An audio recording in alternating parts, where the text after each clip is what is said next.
Good afternoon, everyone. This is the Planning and Zoning Commission for the City of Tyler. Glad you're here. Our first item on the agenda is the roll call. Pamela Phoenix. Here. Jimmy Reed. Here. Beth Whitney. Here. Blair Swaim. Here. John Landis. Here. Lloyd Nichols. Here. And Jeb Jones. Here. The Planning and Zoning Commission makes recommendations to the City Council.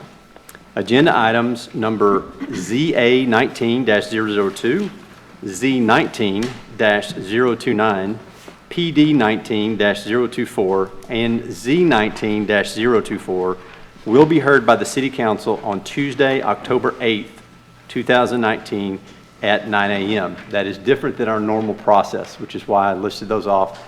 Let us know after the meeting if you still need to know what items those are. All other items approved today will be heard by the City Council at its regular meeting on Wednesday, October 23rd, 2019, commencing at 9 a.m. If you received a notice for this meeting, you have also received a notice for the City Council meeting. Subdivision plats are approved by the Planning and Zoning Commission solely unless there is a request for a waiver of escrow fees or construction. Only the City Council makes financial decisions. If any item is denied, the applicant has 10 calendar days to file a written appeal with the Planning Department. The appeal will then be acted upon by the City Council. If you are here to speak for or against an item, when that item is called for review, please come to the podium and state your name and address for the record. Comments to the Planning and Zoning Commission should only be made from the podium. This will ensure that the comments will be picked up by the microphones and will be recorded as part of the official record. Comments should be limited to 5 minutes or less, although extensions of time may be granted by the chair upon request. The next work session will be held October 15th at 1:30 p.m. at the Tyler Development Center across the street at 423 West Ferguson Street in the large conference room. That meeting is also open to the public. All right, our next item is consideration of the minutes from our last meeting. Mr. Chairman, I'd like to make a motion that we approve the minutes from our previous meeting as stated. Second. We have a motion from Mr. Reed, a second from Ms. Whitney to approve the minutes. Any discussion? All those in favor, please say aye. Aye. Any opposed? The minutes are approved. All right, our first item today in the zoning section of our agenda is ZA 19-002. Kyle? Good afternoon, Commissioners. This is our most recent review of the Unified Development Code. We do a biannual review, try to do it twice a year, sometimes three times a year.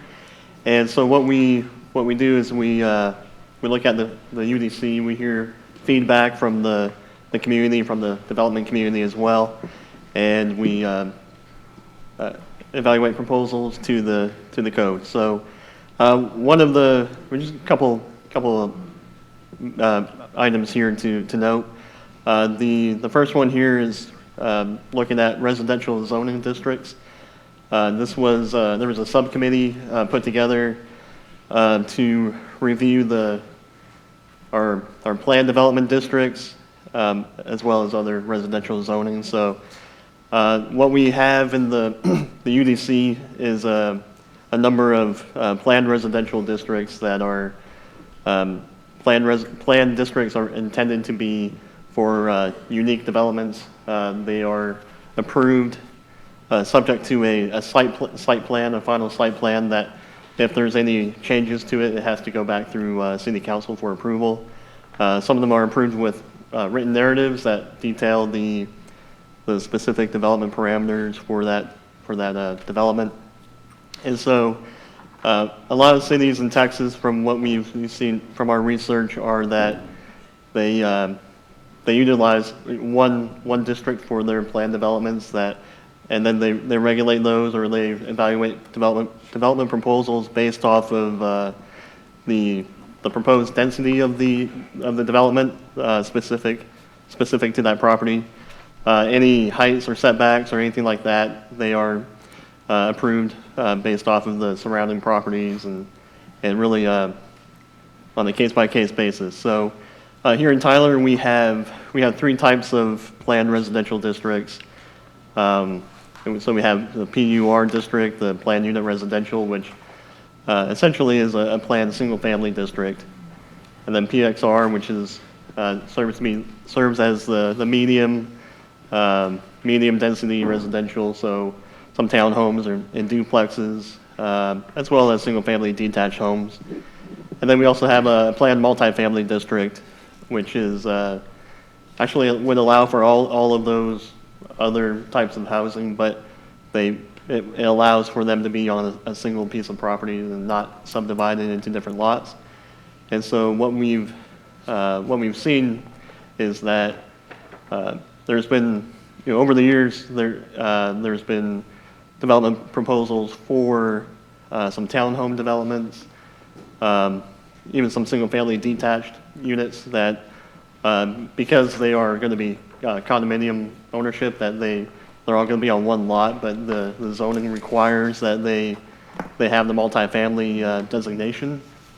And so that's created some unnecessary concern about what the actual development is. So it's not uncommon to see a PMF district that is actually developed with single-family homes or townhomes, which some of the main differences between a townhome and an apartment complex, which most people associate with a multifamily property, is that townhomes have to be ground level entry, and they can't be stacked on top of each other. So, and a lot of them actually have their own driveways. They just share a drive on the property, but they have their own garages and things like that. Apartment complex obviously is multiple units on top of each other and really sharing parking lots and things like that. And so, what the committee that was formed and what they recommended was to try to combine the planned districts together and try to get closer to having one planned district for single family and townhome or low to medium density developments, and then having the planned multifamily just for your traditional higher density apartment complexes. And so what the proposal here is to combine the existing PUR and PXR districts into one district. I do have I'll just go to it here. And so the naming of it is, it's going to remain the planned unit residential, because actually that is the appropriate term to use for planned developments for residential. And this is we're actually going back to what we had in previous years, where PUR was the only planned district for residential, and any development proposal was evaluated based off of what the site plan showed. And so it's going to be, the site plan will dictate the density, the number of units that can be developed, whether they're going to be on one lot or multiple lots, height parameters, setbacks, and things like that. And so that's what you see here. The PUR is that most of that's going to be regulated based off the site plan. And another thing, and so on the PUR, the maximum density is going to be 12 units per acre, which is actually a little bit less than the existing PXR. So anything that was going to be developed at PXR at the full density will now probably go to the multifamily, which may be more appropriate anyways. And so the density is at 12, and then there was discussion also about whether there could be a zoning district that is just for just what we refer to as being by right, or being straight zoning, which means that there's no other special approval that you would need, no site plan approval or anything like that to develop it. They would just have setback and height and density requirements built into the code as is. And that's what we see here on the slide here, the NR, the neighborhood residential district. Really, it would be really for sites that are 1 acre or more that could accommodate the single-family detached home or townhomes at a density less 10 acres or less. So that's a little bit more restrictive as well than the new PUR district. And so those will really be meant for those areas that are where you see that transition from commercial multifamily, apartments into maybe some residential areas that is really can be allowed for that medium density housing type. So you see on the slide is the comparison between the new districts as proposed. And so, any questions on that before I move on? Okay.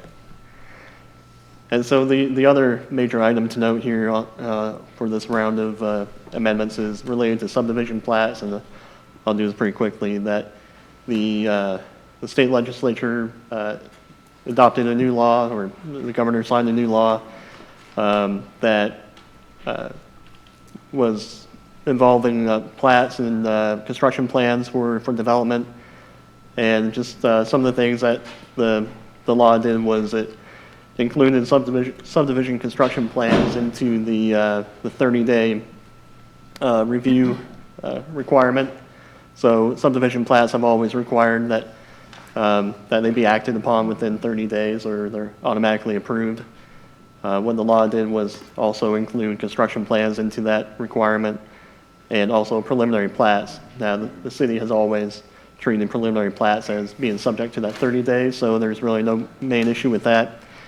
The other thing the law did was it prevented cities from requiring applicants to waive their 30-day right to review. The only time that we did that was to try to expedite plat reviews and to make sure that nothing went past in 30 days. So now that we can't do that, we have to be a little bit more strict on what we can accept when it's turned in. And so some of the amendments that are coming into going into the UDC are really clarification items to say that when we can and cannot accept a plat and what's going to be required at submittal.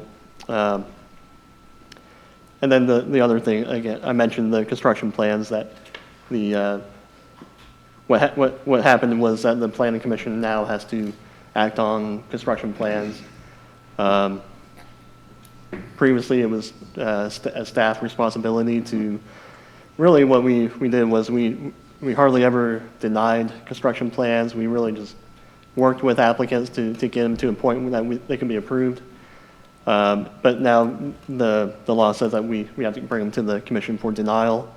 What that really means is that they can still be worked on, with staff, and then keep coming back to get approved or denied by the commission. So, Kyle, on that, just one note. What this new process means is that we actually will have more denials than we traditionally have had.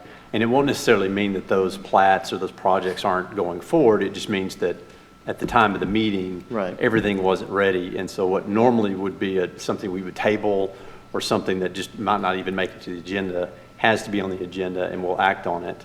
But it'll mean it's denied. But as you say here, it's never truly denied. They just, if they're ready for the next meeting, it'll just be on the next meeting.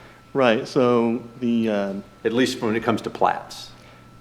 Yes. Plats, we used to, with that 30-day waiver that we used as a tool to prevent applicants from having to reapply if it got denied and pay for another review. So we used that 30-day waiver tool to just kind of hold on to the plat until it was to a state that could be approved. So we can't do that anymore. So you may see more plats coming to here to get denied for things that we used to just kind of worked out behind the scenes of staff and then bring it back to get approved. But yes, now the law says that even if it gets denied, the applicant doesn't have to reapply. Their application stays active until they decide they may not want to do it anymore. So. Okay. I just wanted to kind of highlight that for the commissioners that we may see more denials than we're used to seeing when it comes to this process now. And so these amendments were reviewed by the Unified Development Code Review Committee as well as the Developers Roundtable, and there's general consensus on moving forward with these amendments. So at this time, staff recommends approval of these UDC amendments. Okay, any questions for city staff? Yeah, Kyle, on the stipulation that the plat review comments must reference UDC section, that hadn't previously been utilized? No, well, typically if there was something that we identified that, maybe is not common, that we'd reference that section of the code for the applicant to be aware of. So But the no. applicants have to do this, are you? Well, no, now, anytime if there's any deficiency with the plat, I mean, it's good practice anyways to do this. Anytime there's a deficiency with the plat, the staff will have to reference whatever section of the code that's coming from. And again, that's good practice anyway, so there's no, ambiguity on what's being enforced. Kyle, can you, and if I missed it, I apologize, but can you also speak a little bit to the reinstating of the R2 as an application process too? Right, and so the R2, which is the two-family residential district, which allows for duplex development as well as single-family detached homes. Prior to the adoption of the UDC, that was a district that was utilized that somebody could rezone to for new development proposals. And so what the committee discussed as well as whether it should be okay to bring that back and allow property owners and developers to rezone to R2, bring that back into the code as a active zoning designation. And so the proposal is to bring that back with the idea that duplexes are needed for, the city needs all different styles of homes to ensure affordability and have a good stock of housing within the city. So that's kind of the reason for that. And so that'd be something that, so we had that zone and you could still build in it if it was zoned R2. You couldn't rezone to it, but now that's the proposal to allow that again. Okay.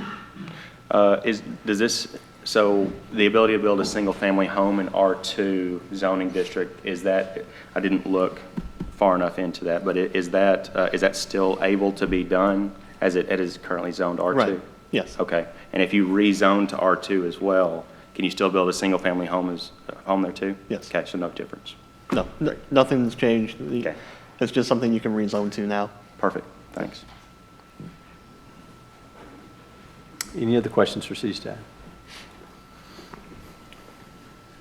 All right, I don't have any cards for this item, but this is a public meeting, and so this is on our agenda. If anyone is here that would like to speak on this UDC update, for or against, feel free to do so. Mr. Chairman, I'd like to make a motion that we approve CA 19-002. Second.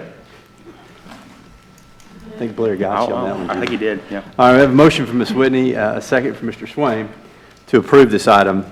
Any discussion? All those in favor, please say aye. Aye. Any opposed? The item is approved. Next item we have today is Z19-029. This is a zone change request from multifamily to single family. The request is actually to rezone to R1D, which is single family attached. The applicant, which is actually the city of Tyler, the City Neighborhood Services Department, is requesting the zone change to be able to develop some homes in this area on the northern portion of this property. This is at the corner of Palace and West Gentry Parkway. On the south half, the city is currently developing a fire station, and so on the north half of the property, or north 1/3 of the property, that the plan is to develop 12 to 14 homes, detached housing on this property, and that's intended to provide affordable housing for the north end. The surrounding properties are generally developed with single-family homes. There is commercial zoning in the area, but Some of those properties are developed with single-family residences as well. To the south is commercially zoned for commercially zoned property. This request would amend the future land use guide from multifamily to single-family and single-family attached. As you can see, the surrounding areas is consistent with that, single-family and single-family attached. And that's really meant to allow for detached homes as well as townhomes. And the proposal here is to just develop single-family detached homes. As you see the property there is, of the notices that were sent, none were returned in favor or in opposition to the request. And staff recommends approval of the zone change from RMF to R1D. All right, thanks, Kyle. Any questions for city staff? Okay, I don't have any cards on this item either. Is there anyone here that would like to speak on this item for or against? Mr. Chairman, I move that we approve Z19-029. Second. I have a motion from Ms. Phoenix, a second from Mr. Reed to approve this item. Any discussion? All those in favor, please say aye. Aye. Any opposed? The item is approved. All right, next item we have is C19-004. Ronnie? Good afternoon, Commissioners, and good afternoon to everyone present here today. This item and the next item on the agenda is a part of the same proposal. This is a thoroughfare closure requested to close for the unimproved portions of Delmer Street and Juniper Lane, which is connecting to Golden Road. The applicant is requesting the closure for the development of a gated duplex community with 26 units. All the utilities present in those rights-of-way would be required to be dedicated as a dedicated easement during the replat process. Out of the 10 notices that were sent, none was received in favor and 4 in opposition to the request, with the total protest calculation of 3.46%. The opposition stated that the closure could cause traffic congestion and also decrease the property values within the single-family neighborhood. Going back to the history, this rights-of-way was dedicated by a plat in 1959 and was never improved since then for traffic flow. The staff has reviewed the request and recommends approval of the closure of right-of-way, subject that they replat within 6 months into the property. Okay. Any questions for city staff? Ronnie, no additional street or infrastructure or needs in the future are for this particular parcel? Meaning no, I'm having trouble coming up with the word, but the MSP? Do what? Master Street Plan? Master street plan? Yes, nothing like that for here? No, this is not a part of the Master Street Plan. Great, thank you for that. And Ronnie, the only access points will be that Debbie Drive and Golden Road, since they're closing Jupiter and Delmar That is correct. for that community? Yes, It's only 2 ways. right. Do you know if they will be separate driving, or is it a one-way or what? Actually, why don't we, all the cards that I have several cards Okay, we can ask that. to speak on this. They are all for both of these items. So why don't we go ahead and take both of these items at the same time? So our next item on the agenda is PD 19-027. That is a planned development that is related to this closure. And so we're going to take those both at the same time. I wanted to go ahead and let Tharani explain the closure first. And if you would go ahead, if you can, go and go through the planned development as well. Thanks. PD 19-027, this is a request to rezone the property from R1A to PXR. This property is located at the south of the southeast intersection of Golden Road and Debbie Drive. The applicant is requesting the zone change for development of a duplex community with 26 units. All the surrounding properties are zoned R1A, which is a single family and is developed with the single family homes. Also to be noted that there's a floodway easement that's located near the eastern property line. The future land use guide recommends this as single family and medium low density. This proposal would change the future land use guide from single family, medium low density to single family and single family attached because of the duplex that's being proposed. That's the aerial view of the property.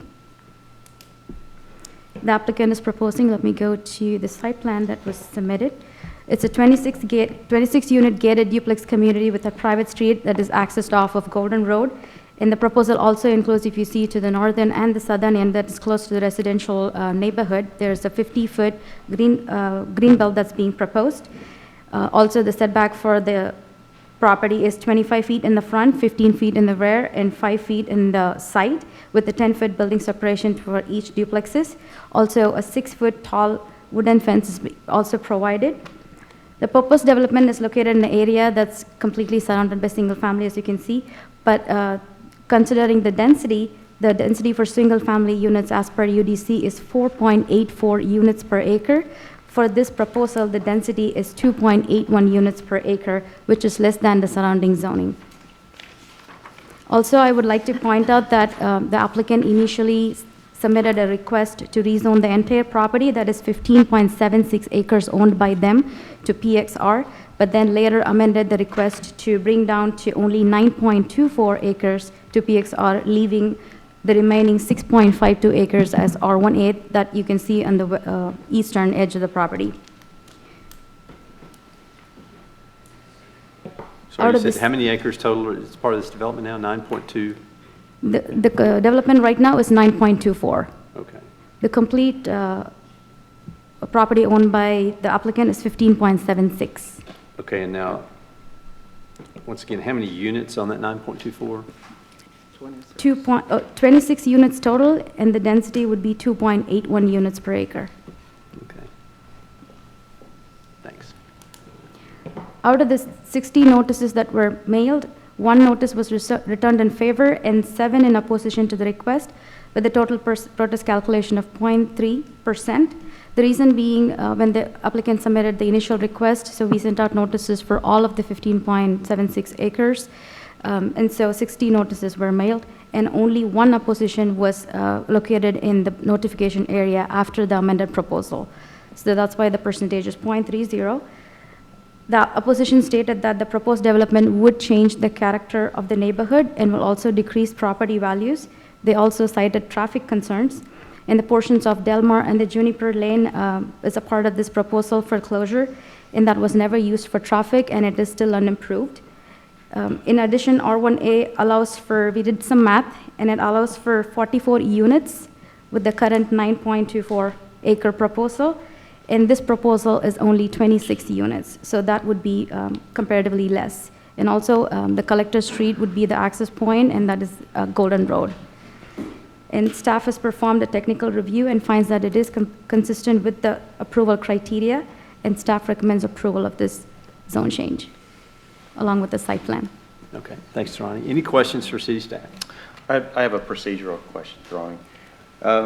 So I'm not positive that I have seen before a parcel, let me try to figure out how to say this.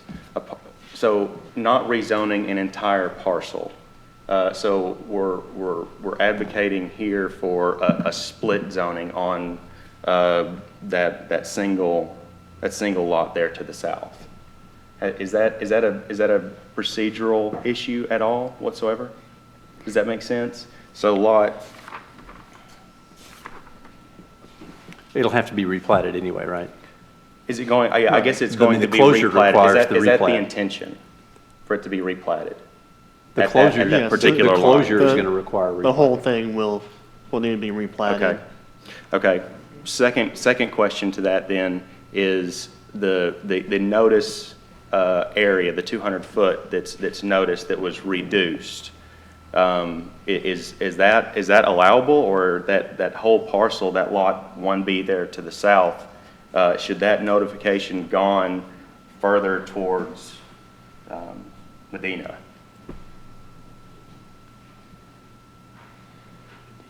I mean, the initial notice was further east. So Okay. it kind of went all the way to, Medina, Medina Drive. Bolt Avenue. Bolt? Okay. And so essentially this request, that over notified, because what's required is that whatever is within 200 feet of the area to be rezoned, needs to have needs to provide notice to those Okay, property owners. so zoning requests do not have to follow property line ownership, current property line ownership. Is that what you're saying? Right. Just the area to be rezoned. Rezoned. Okay. Yeah. Okay. That's all I need to know. I mean, essentially, the area that you're talking about that's not part of this request will remain R1A. Yes, that's true, but I'm questioning the notification area because it's not following legal description. Right. And I just haven't seen that before procedurally. Well, we actually, so what you're seeing on this map is less, obviously less, but Yes. the original map would have actually encompassed the entire Lot 1B. Yes, that's Right. correct. And so that was notified. So there's But really. it was notified anyway. It was notified, anyways. it was notified anyway, but it didn't go into the protest calculation. That is correct. Right, Okay, right. yeah, and, And so we have a situation where we do have people, we probably have people here today that are outside of the 200 feet, and so they, this is an area that they may be here to discuss their concerns about the proposal, even though they're not within 200 feet. And so Okay. that's, but they've been notified anyway Yes. because it was originally done that way. yes. Okay, thanks. Any other questions for city staff, for either item, both on our agenda 3 and 4? Yeah, I'm still trying to understand that, we'll wait until the card is called. No, that's fine. If you have questions, The that's fine. the access pertaining to the first C-19-004. The closure? And it's going to be a gated community. Delmar and Jupiter be closed off. So I'm trying to understand the trafficking within that area. You should be able to see that on the plan development, right? It's just access from Golden Road. Yes, From the plans. yes. Yeah, so, I Just mean. one way in, one way out. Yeah, there's currently nothing built beyond what they're wanting to close. None of that's built today. Okay. And so really, I think most people wouldn't even realize that there's a future street or a dedicated right-of-way for that street. Because it really dead ends there at the end of Debbie, along the north side there. It really stops right there. And it's going to stay that way. Essentially, it's going to be a dead end. Oh. I guess wherever, unless somebody continues and puts something back there. Okay. So there won't be any change to the way it's currently, the traffic flows through that area. So they're not improved streets, so they're, Gotcha. yeah. I was just thinking about some of the comments where they talked about traffic and increased construction and all that. Okay. All right. Thanks, Ronnie. First card I have is from Mr. Breedlove. Thank you, Commissioners. Bob Breedlove with Random Corporation, here representing the owner. I'll try to explain a few of the questions that have come up. I don't know if this drawing will help.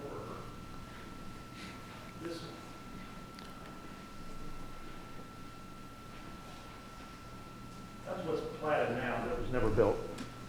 Delmar Street here, and then Jupiter, which is north-south section. Well, our plan is to come in, close Delmar, close Jupiter, and then build this product.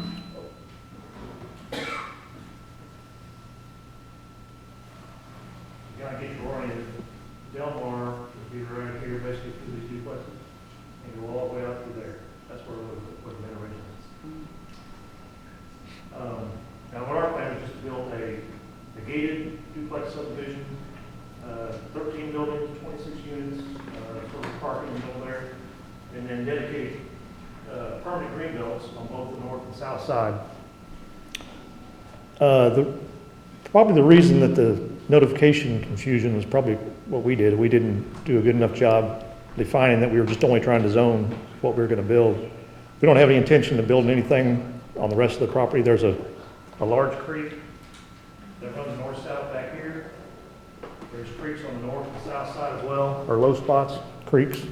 So we don't have any intention to bring any traffic through any of the existing subdivision. All our traffic will be in and out off of Golden Road.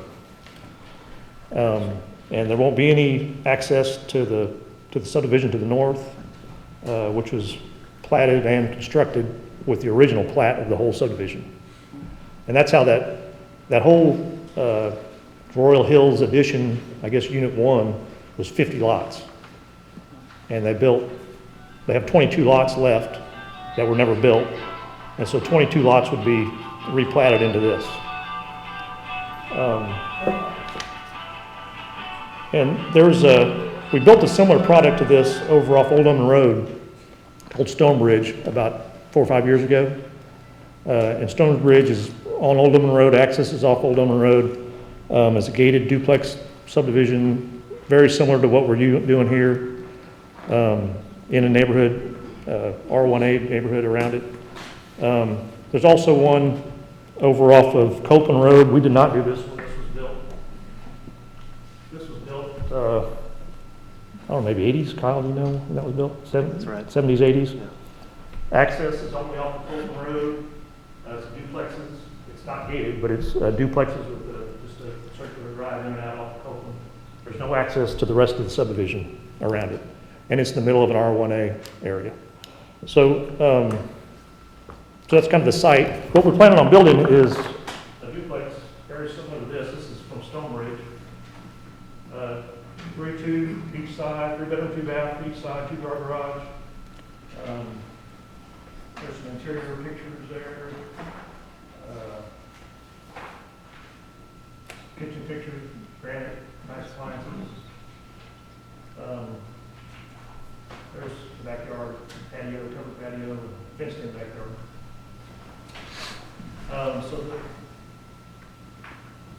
That's kind of what we're planning on building. The rents for these will be $15.95 a month.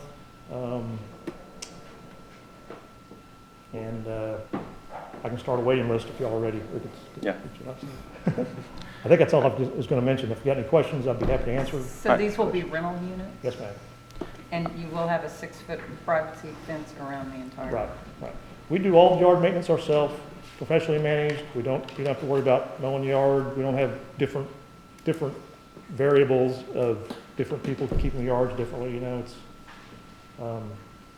like I mentioned, Stonebridge would be very similar to that. I got a couple questions. Sure. Stonebridge, the classification of Old Omen is a larger size street section than Golden Road in regards to the master street plan, correct? Yes, it's a minor arterial, I believe, Okay. with a bike lane, and this is a collector. Golden Road's a Okay, collector. so not exactly comparable. Right. The- More similar to Copeland Road, I guess. Yeah, well, Copeland Road, south of Copeland Road, there's a substation, and then behind that is I believe, is it the church that owns that property right there, and then the dance and drill, everything that's behind that? So, well, I'm just saying that's more transitional, and I feel like that this is more in the middle. I mean, it's smack dab in the middle of R1A. Yes, sir. Okay. Have you talked to your neighbors, Mr. Breedlove? Yes, sir. Okay. Talked to lots of folks, met lots of good folks. Okay. What's the temperature from them? Get lots of different questions, worry about what we're doing. I tried to explain as best I could what we're doing, showing them what we've done in the past and what we plan to do here. We've had good responses and others that are still against it, which is fine. I understand. Sure. We've tried to mitigate our impact as much as possible with green belts, access off Golden Road, Yep. leaving large undeveloped areas. Yeah. I think it's a good fit. It is in the middle of a residential area. I Yeah. don't, My primary issue with it is that I like the density, the fact that it's not very dense, that it seems to be isolated. I really like that. But the fact that it feels like spot zoning to me is something that I really don't like. And so, you know, I feel like I definitely need to hear from our constituents. We're really glad everybody's here. We really want to make sure we're keeping a professional decorum, and everyone will get a chance to talk, and so let's just keep it professional up here. Thank you. All right. I have another question? Just one Mr. more. Breedlove? Yes, Mr. Chair. Yes. Have you thought about PUR at all? Would that work in your development plan at all? No, sir, not with, we need a little more density than that. Need dense? Okay. There's really not much more of the property that we can use because of the terrain, Yes, sir. and we just can't get there without having a few more units. Yes, sir. Thank you. All right, next card I have is from Charles, and I apologize, I can't quite read the last name. Is it Blakesley? Yes, sir. Okay, got it right, thank you. Please come to the microphone and state your name and address for the record. Yeah, I'm Dr. Charles H. Blakesley, Jr., 2107 Parkway Place. Thank you. The concerns I have and the questions I have is, what was the radius determination for what is a neighborhood? Who determines that? In terms of the notification area?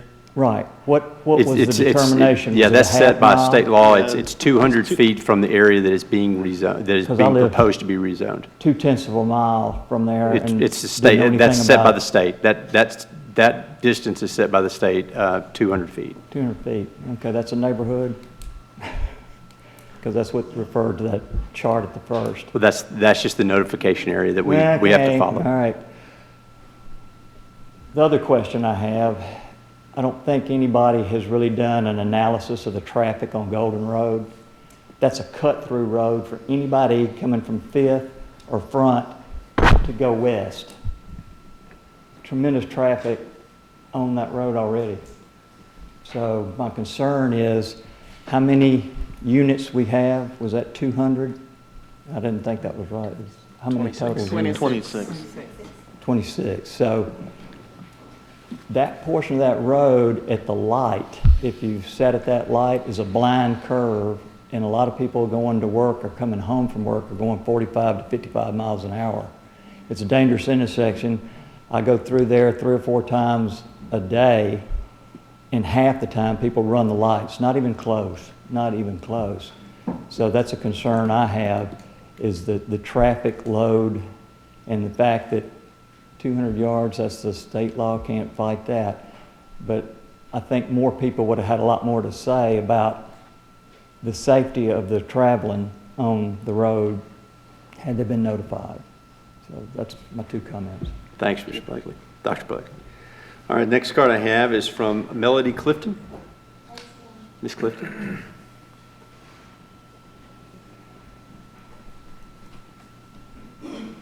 Please state your name and address for the record, please. My name is Melody Clifton, and I live on 2623 South Bolt Avenue. And on the notification with the green, this is the first one that I received. I don't know if y'all have it or not. Thank you. And this is what we were mainly concerned about, is because it's showing on the right side, right through here, that looks like the development is going all the way up to the back fence or the back property of the houses along the right. And Yes, ma'am. It was modified before the meeting, so what you got here, this particular map was incorrect based on what the actual request was. Okay. And so what we've been showing so far, which is a much smaller area, is actually what That we little- are deciding on today. Right. So the area that you're talking about there on the east side is not part of our discussion, Okay, part of our decision today. okay, good. Because that was very, very misleading and upsetting to all of the people on Bolt and around behind it. It was misstated originally. I apologize for the error. No, not a problem. I just get nervous speaking in front of people. Y'all have to excuse me. No problem. Well, in the process, I did get some signatures stating that they opposed it, but once I spoke with Mr. Breedlove on numerous occasions, he did explain that that was the incorrect thing, and that, where is y'all's planning? the planning that's got the triangle, that one. He did explain that all of the right in that square that's a little bit unusual. Do you not have it? Okay. Where the creek flow is, that's definitely not going to be touched or developed on.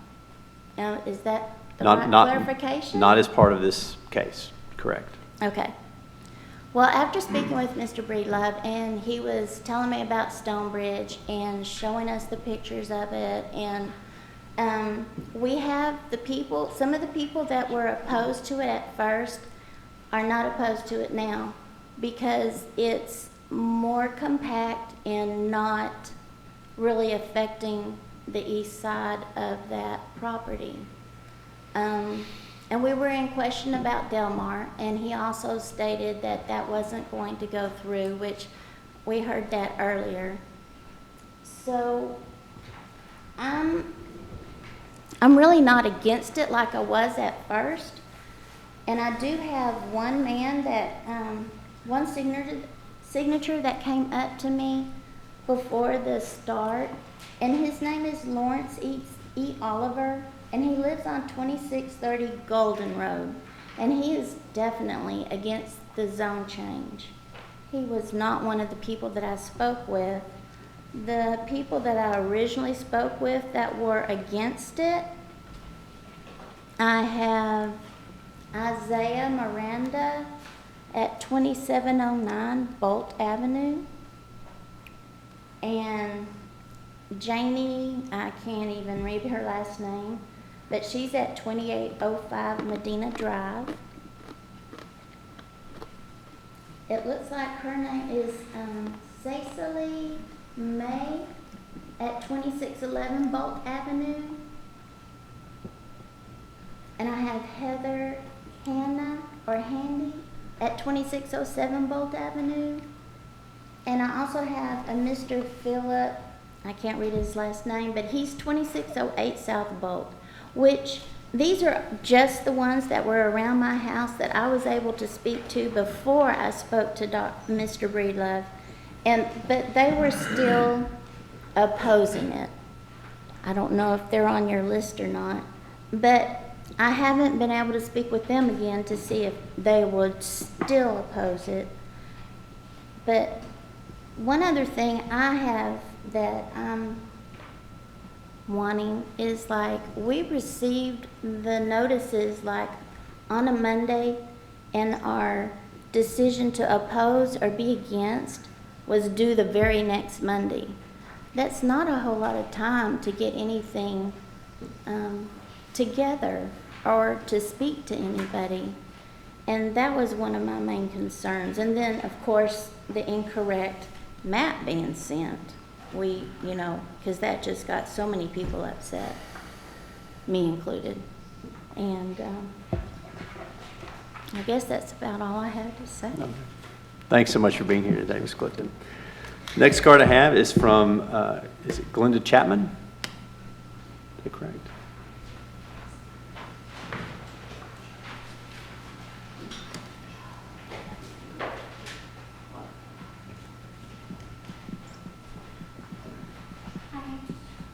Hi. No problem. Please state your name and address to the record. Glenda Chapman, 2620 Eileen. And so, okay, I wasn't planning on originally speaking, but I do have some concerns. I am concerned about our zoning change, because once it's changed, it's done. And I'm concerned about rental property so much, rental property being right next door, and duplexes. And I know it sounds like it's going to be nice, but in long term, 10 years from now, you could drive through communities and see duplexes, and they're not nice. Long term, do you still own the one on Old Bowman? No, ma'am, we sold it to an investor. So that's what happens. And as the property goes down, it gets sold to more and more, and I feel like it will be detrimental to our neighborhood and our area. So I'm sorry. I don't do public speaking. It's so okay. I'm so nervous. It's okay. You're good. But I'm sorry. That's all. It sounds really lovely what No, you're yeah. doing now.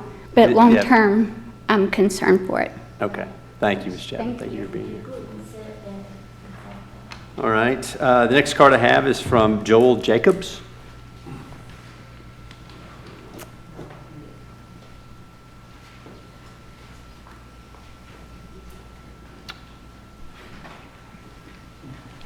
Please state your name and address for the record. Okay, my name is Joel Jacobs, 2231 Debbie. Unfortunately, when we got this notice, our address wasn't on there, but we're smack right in the middle of everything. If you notice, if you took a look at the address, we're 2231. You have 2228 and 2301.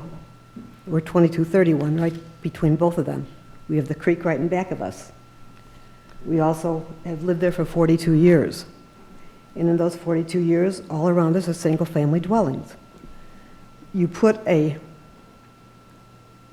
area where there's transient people and where sometimes upkeep will not be the greatest, even if the builders at this point promise that they will be taking care of it. Eventually, in the long run, these homes may be sold. If they're sold, what are we going to have left? Are they going to leave all the time? Are they going to make a mess there? Is it going to look decent? Our property values could possibly go down. So that was one of my main worries.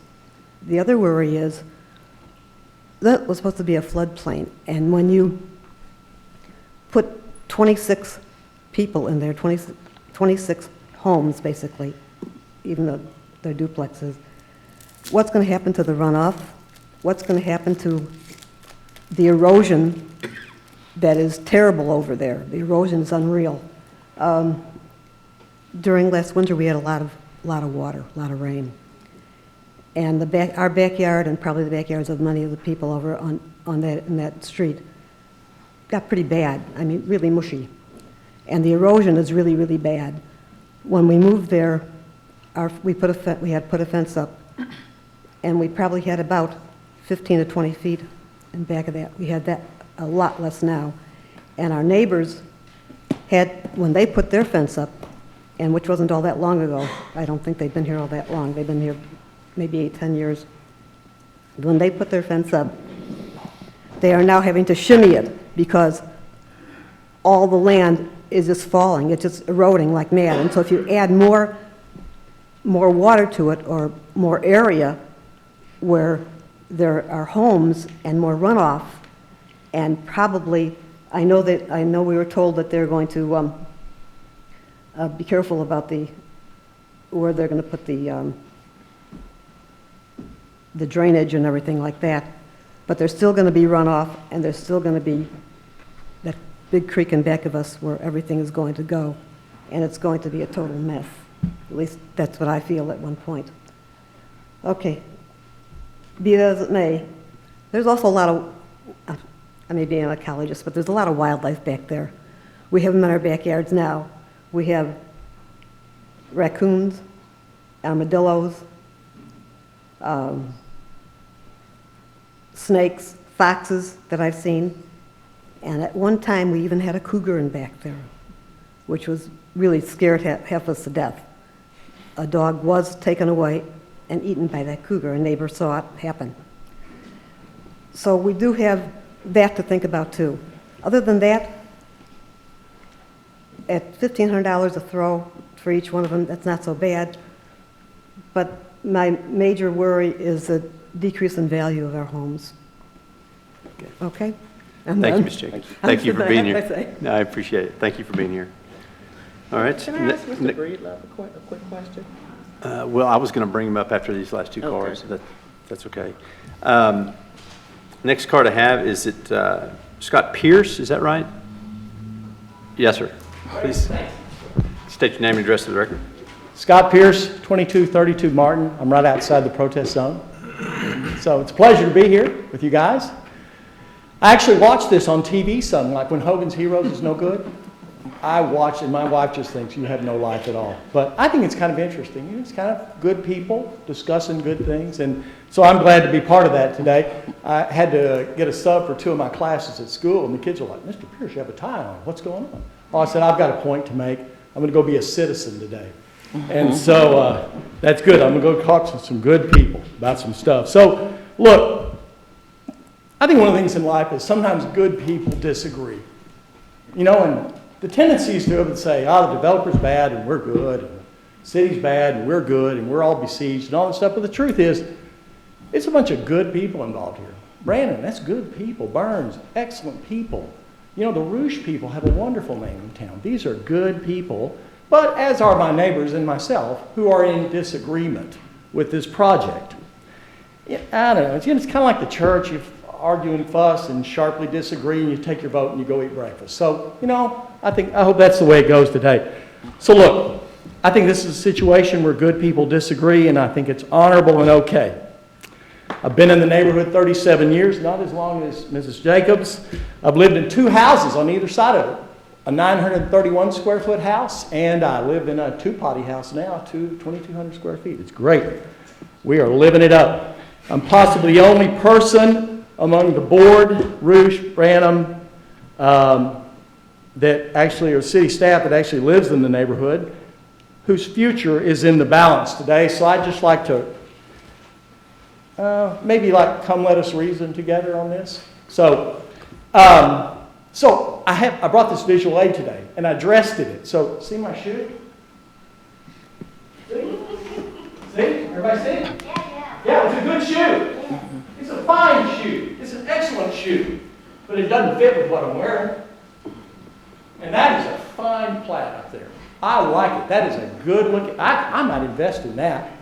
I'm pro duplex. My son just bought one in Fayetteville, Arkansas, in a neighborhood full of duplexes, which is, by the way, bound by a light industrial area, an interstate highway, a jogging trail creek in the back, and I don't really know what's to the south, but it's well zoned for where it is.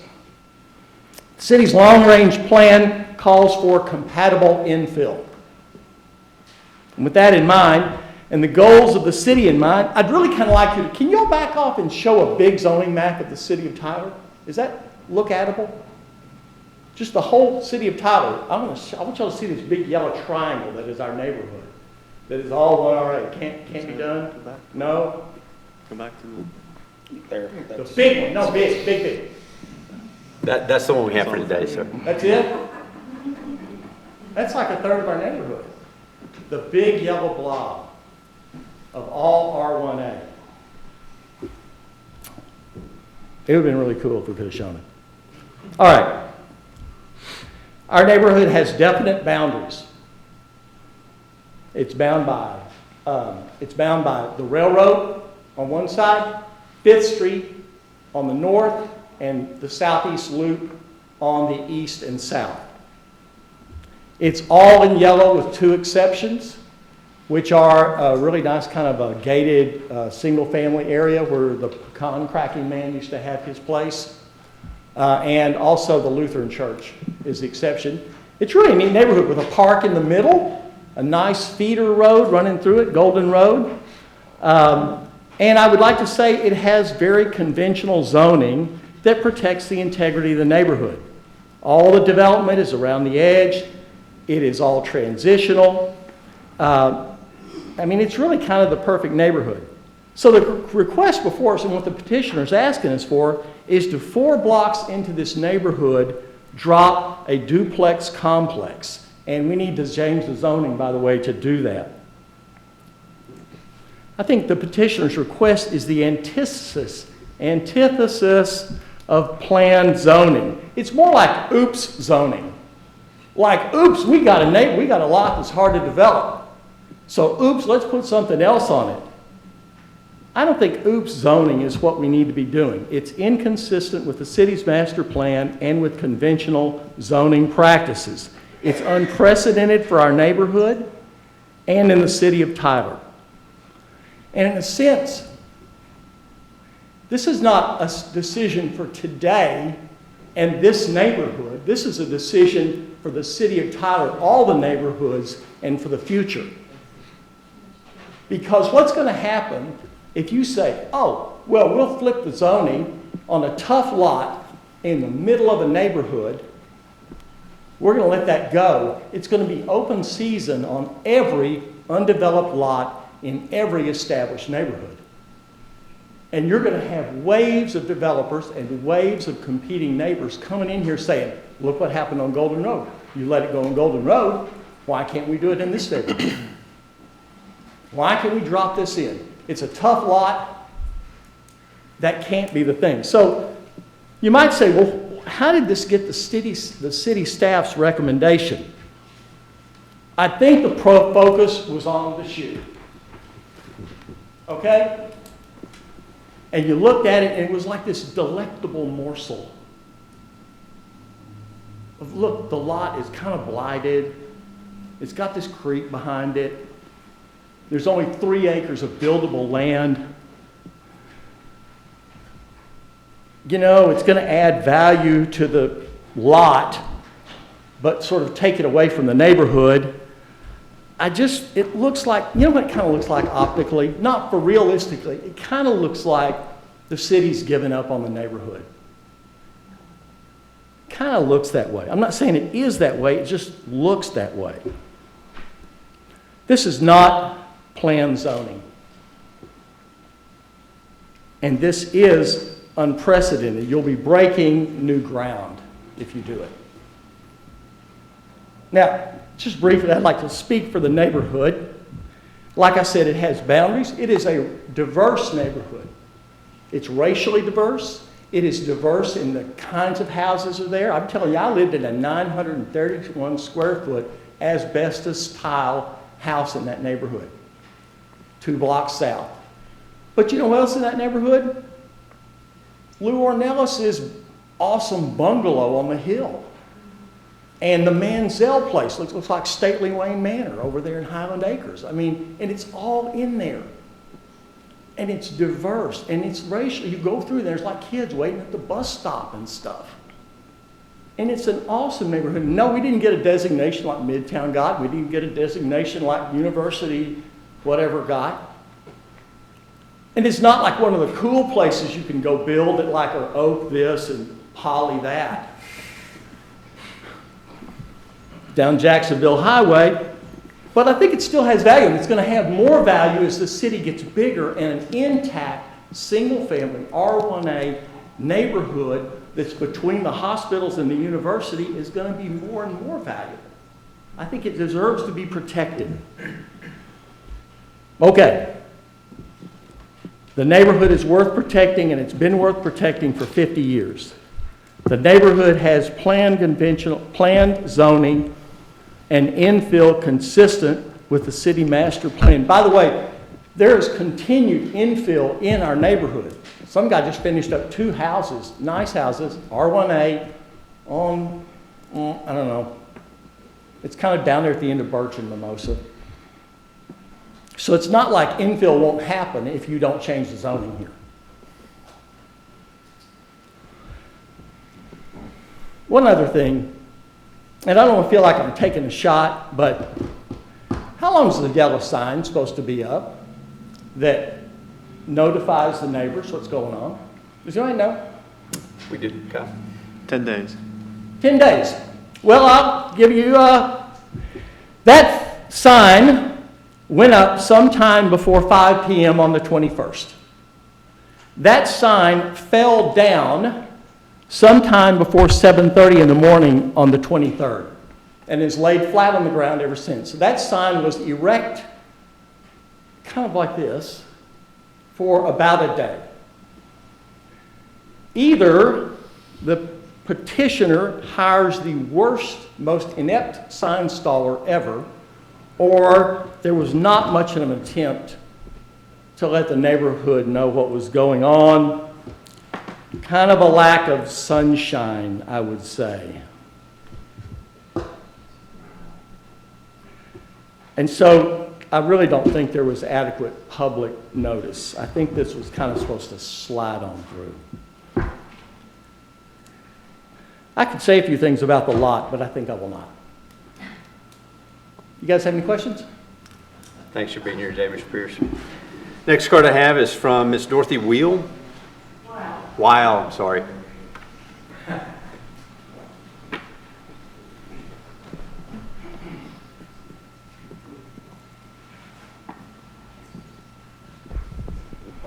Thank you for being here today. Please state your name and address for the record. I thank you for some time that you've given individuals. My name is Dorothy Weil. I live in Royal Hills on 2227 Debbie, which is right next to the proposed building. Sorry. Thank you, Ms. Weil. It's going to change my life entirely in that there's going to be increased noise, there's going to be increased destruction of trees where there are animals and birds living, where trees help us with our climate.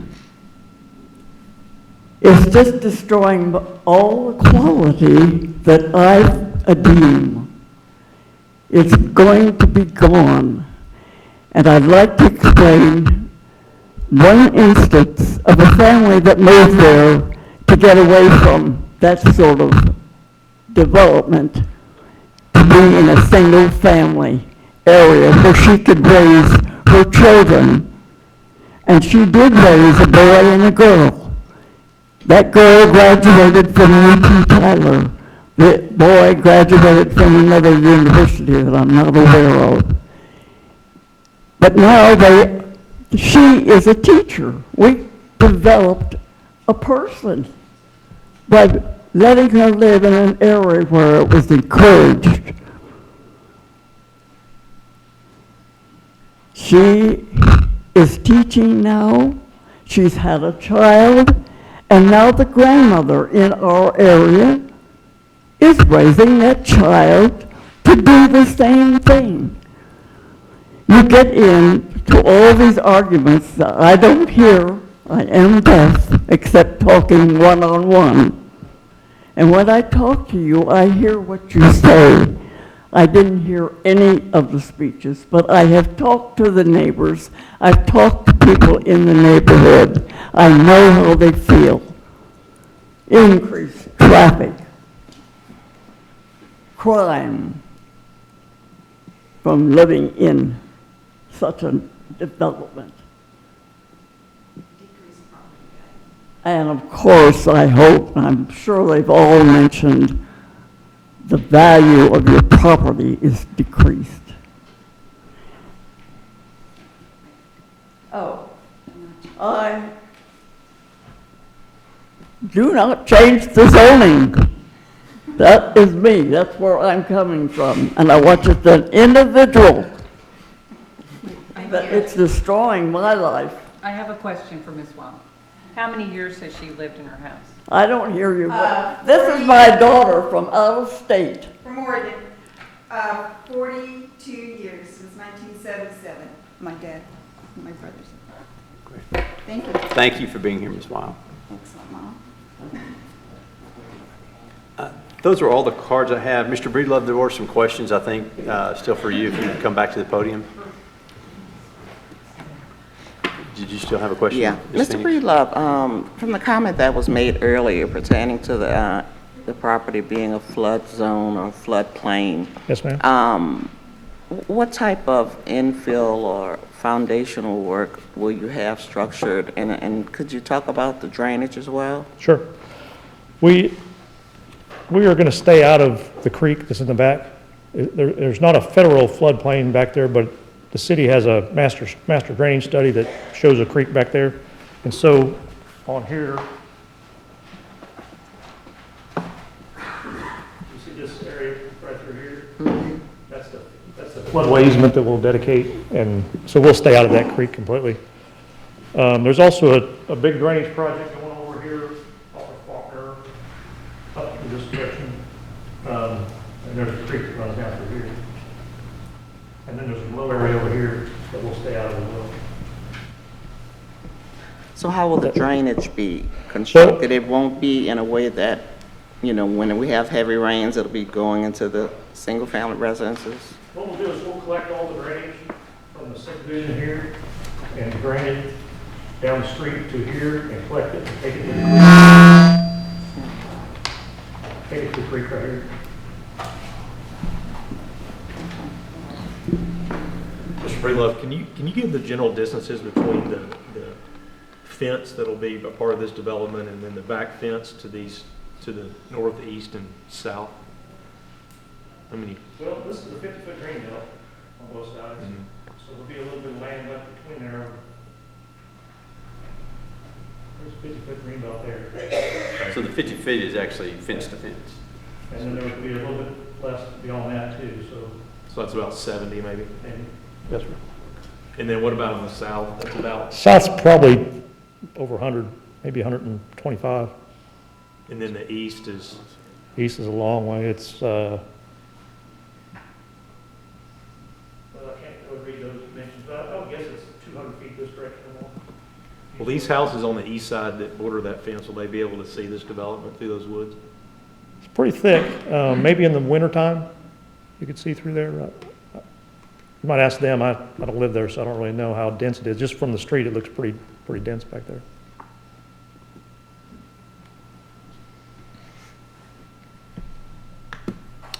Any other questions for Mr. Breedlove? All right, thank you for being here. Okay, those are all the cards that I have on this item. Is there anyone else here that'd like to speak on this item for or against? Yes, ma'am.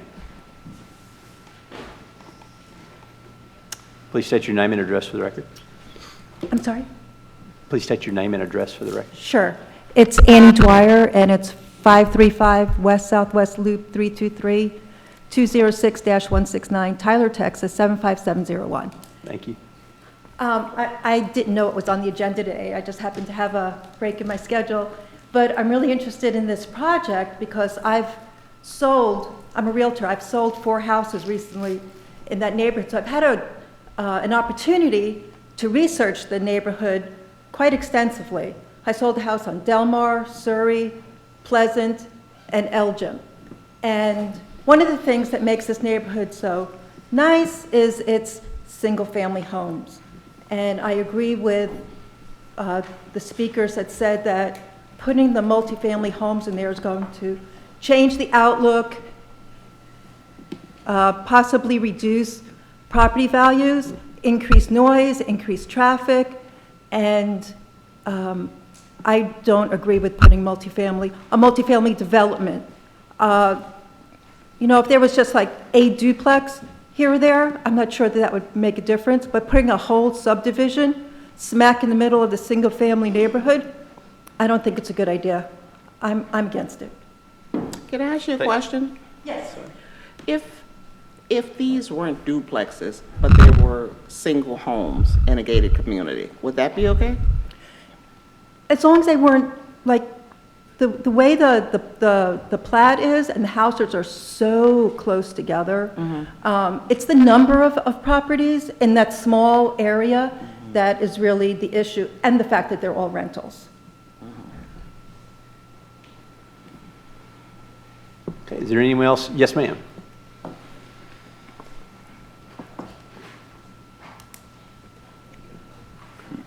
Oh. We'll get to you next. Okay. Please state your name and address to the record. Dorothy Newberry, 2212 Martin Lane. Thank you. Of course, I'm opposed to this. Our street is U-shaped, basically. In other words, people think it's a cul-de-sac, so they'll go down and turn around and come back when they could go all the way around and get back out to Golden. But anyway, our kids grew up in this neighborhood, and we've been there for 38 years, and we love it. And of course, before, there were no houses behind our house, which face, what is that street? Huh? McDonald Road, yes, thank you. And so our kids played in those woods all the time, while the kids over on Debbie, they played in the woods behind their house. So that's the way it's always been. And of course, now they've built houses, single family. We fought this before because they were going to put an apartment building to face McDonald Road quite a few years ago. And they ended up selling out as single family houses, and that's the way that's ended up, and it's ended up being okay. However, anytime you start building a house or any kind of a project, you know the first thing to go is the trees. And of course, we lost a lot of trees in the building of the houses that face McDonald. And naturally, we're going to lose trees behind Debbie. And it's just, the erosion, like that was spoke of earlier, is going to be increased because just by cutting down trees, if nothing else. And then you put houses in there and jam them all together, it's just going to be terrible. And then he mentioned that the projects that they have already are off Copeland, which, if I'm not mistaken, is at least 4 lanes wide, and off of, what was the other street? Anyway, it's at least 4 lanes. Old Omen, it's, I believe, 4 lanes wide. Golden Road is 2 lanes wide, and we get much traffic from the University of Texas. They come whizzing through there because they think that's a cut through, and it really is in a lot of ways. And like they said, the traffic is going to be horrendous because, you know, if you have 46 places for people to live, there's probably going to be 92 cars there. Each group that lives in each of these is going to probably have at least two vehicles. It's just going to increase our traffic tremendously, and I'm very against it. I worry about people walk. We have a lot of people that walk through there. We have a bicycle trail on that road on McDonald, and it's going to make a huge, on Golden, it's going to make a huge difference on stuff like that that are very aesthetic and make our neighborhood what it is, which is single-family homes. And that's the way we would like to keep it. Thank you, Ms. Newberry. All right, there was another hand that I saw. Sir? Yes, sir.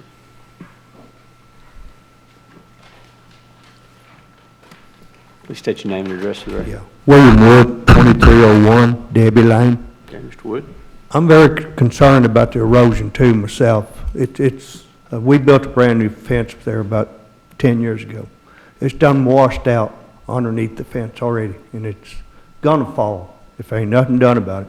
Across the street of Golden Road, they came in there and they built, it looks like big old 6-foot drain deals. It's gonna come across Golden Road to our property, and there at Golden Road is nothing but a drain deal where to drop off there. There's nothing for it to run through like it built across the street.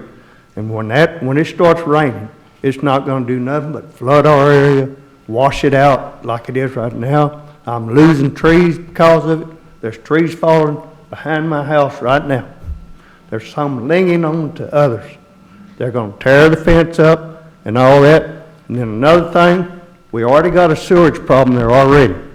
A sub tank has to come down there and drain it out every so often. You get more people living in there, it's gonna get worse. It's bad enough now as it is.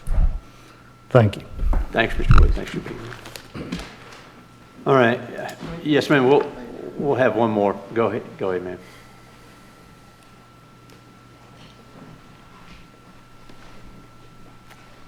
Please just state your name and address for the record. Hello, my name is Veronica Story. I live at 2803 Medina Drive. Been there 15 years. I have 2 teenage boys that have been growing up there with me. And a lot of great comments today from people, and I agree with a lot of them. One thing that I was uncertain about is in relation to my property and my neighbors next to me. If you come down Delmar, I'm the first house you see. It's right in between Bolt and Medina. How is that going to affect where I am? My understanding was that Delmar is going to be completely closed off. Is that right? And that's Well- where my home is right there. It's actually the beginning of Medina is where my house is, in that green zone.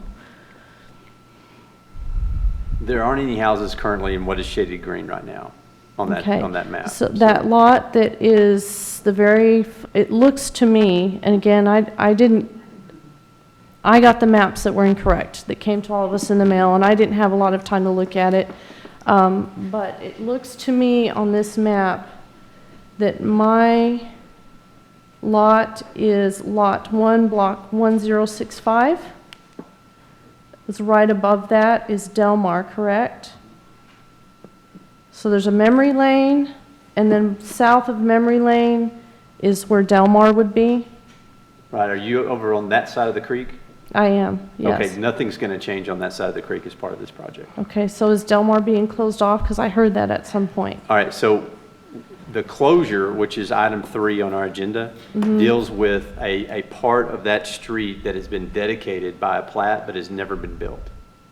So nothing that's part of this project involves actually closing down any pavement that's already there. Okay. Is that, okay. is Thank that you a good way to put yeah. it, Kyle? Okay, yeah. Okay, thank you for clarifying that.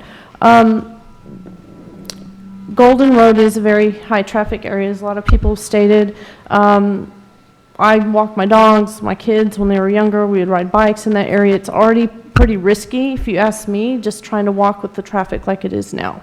It's not very safe. People speed through there. Yes, there's erosion problems. I've had some of the same issues with the fencing and trees coming down. Wildlife, beautiful trees back there. That was one of the things that attracted me to where I live now. It is an older home, but it's a diamond in the rough, if you will. That area is. There's a lot of great neighbors, a lot of diversity. I feel like the explanation with the shoe, not, the nice, pretty shoe, yes, it's pretty, it's nice, but it doesn't fit the characteristics of that neighborhood. I feel honestly that if money was to be spent, it would be better well spent to try to preserve some of the things or improve some of the things that have been mentioned that are wrong with that area. The flooding, we've got the great park down the street, the traffic concerns, making it more pedestrian friendly, and that's all I have to say. Thank you all for listening to me. Yeah, thanks for being here. Okay, I'm going to go ahead and close off the public comment section. Thank you all for being here.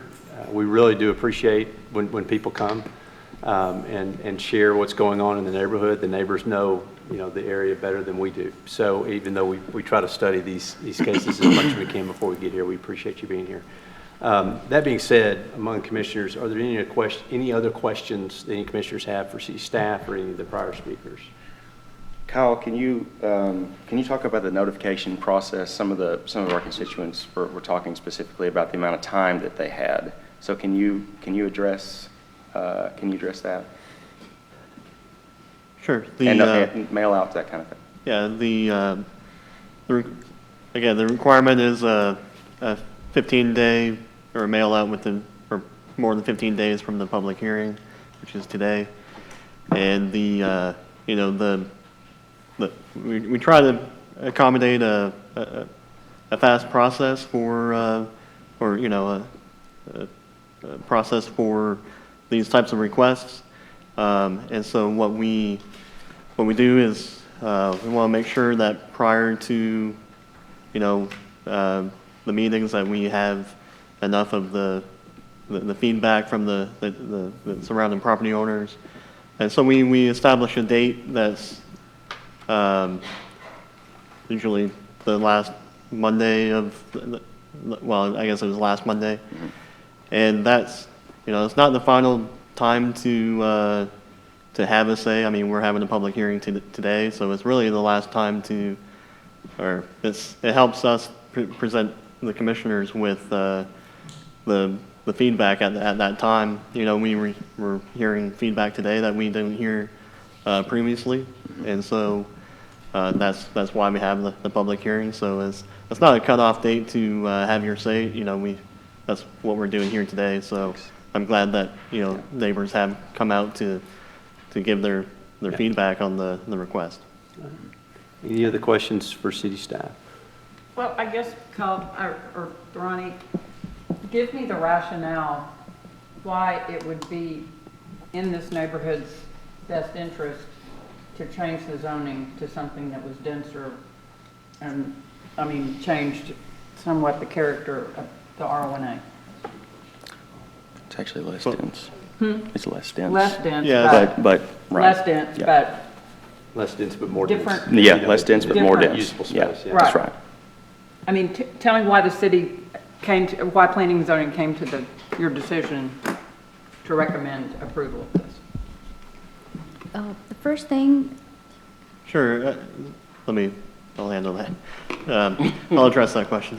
Again, the applicant is here to state the reasons why why they think they should have the request, which ultimately is their responsibility to prove to the commission or demonstrate to the commission that that's needed. As staff, we reviewed the proposal. We looked at the proposed density. Looked at the Golden Road is a collector street, is meant to be a cut through. It's meant to be more traffic on that street than others. If it doesn't have a sidewalk, which I'm not sure if it does, that's the current state of it. So it may not be suitable to walk on at this point, but it is collector street. It is meant for more traffic and to circulate that through that area. And so looking at the goals of having diversity in different housing types throughout the city, that whenever it's compatible with kind of the density. So essentially looking at this area, looking at the adjacent street designation, looking at what the actual density is going to be lower than what the existing development is. So somebody could develop this property, put more homes in there, more people in that area, and they could still be rental because the zoning doesn't dictate ownership versus rental. And so looking at is less dense than the current allowances. That's where we didn't see that conflicted with any of the criteria for approval. But what about the current makeup? And future land use guide, both show R1A. And so regardless of density, again, back to my initial point, there are two parts to it. The first is the density, which is great because there's a lot of undevelopable. It comes by virtue of where the land is. That's great. But the other aspect is not conforming to what's currently there. And then also what's in the future land use guide as well. Was that taken into consideration? Well, the future land use guide is looking at again, it gets into density of single family type of density. So, or medium density or high density is kind of where it gets into. And these are, they're duplexes. They are,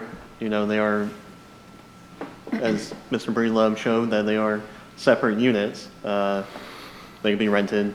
They could, that's not his plan, they could be condo ownership as well, condominium ownership. But that's not his plan here, from what I've heard. But ultimately, the future land use guide is that single family low medium density. So even the R1A is, that's we discussed that it may change the future land use guide. That may not be accurate because it is the same level of density as the surrounding area. So it is still low density type of development.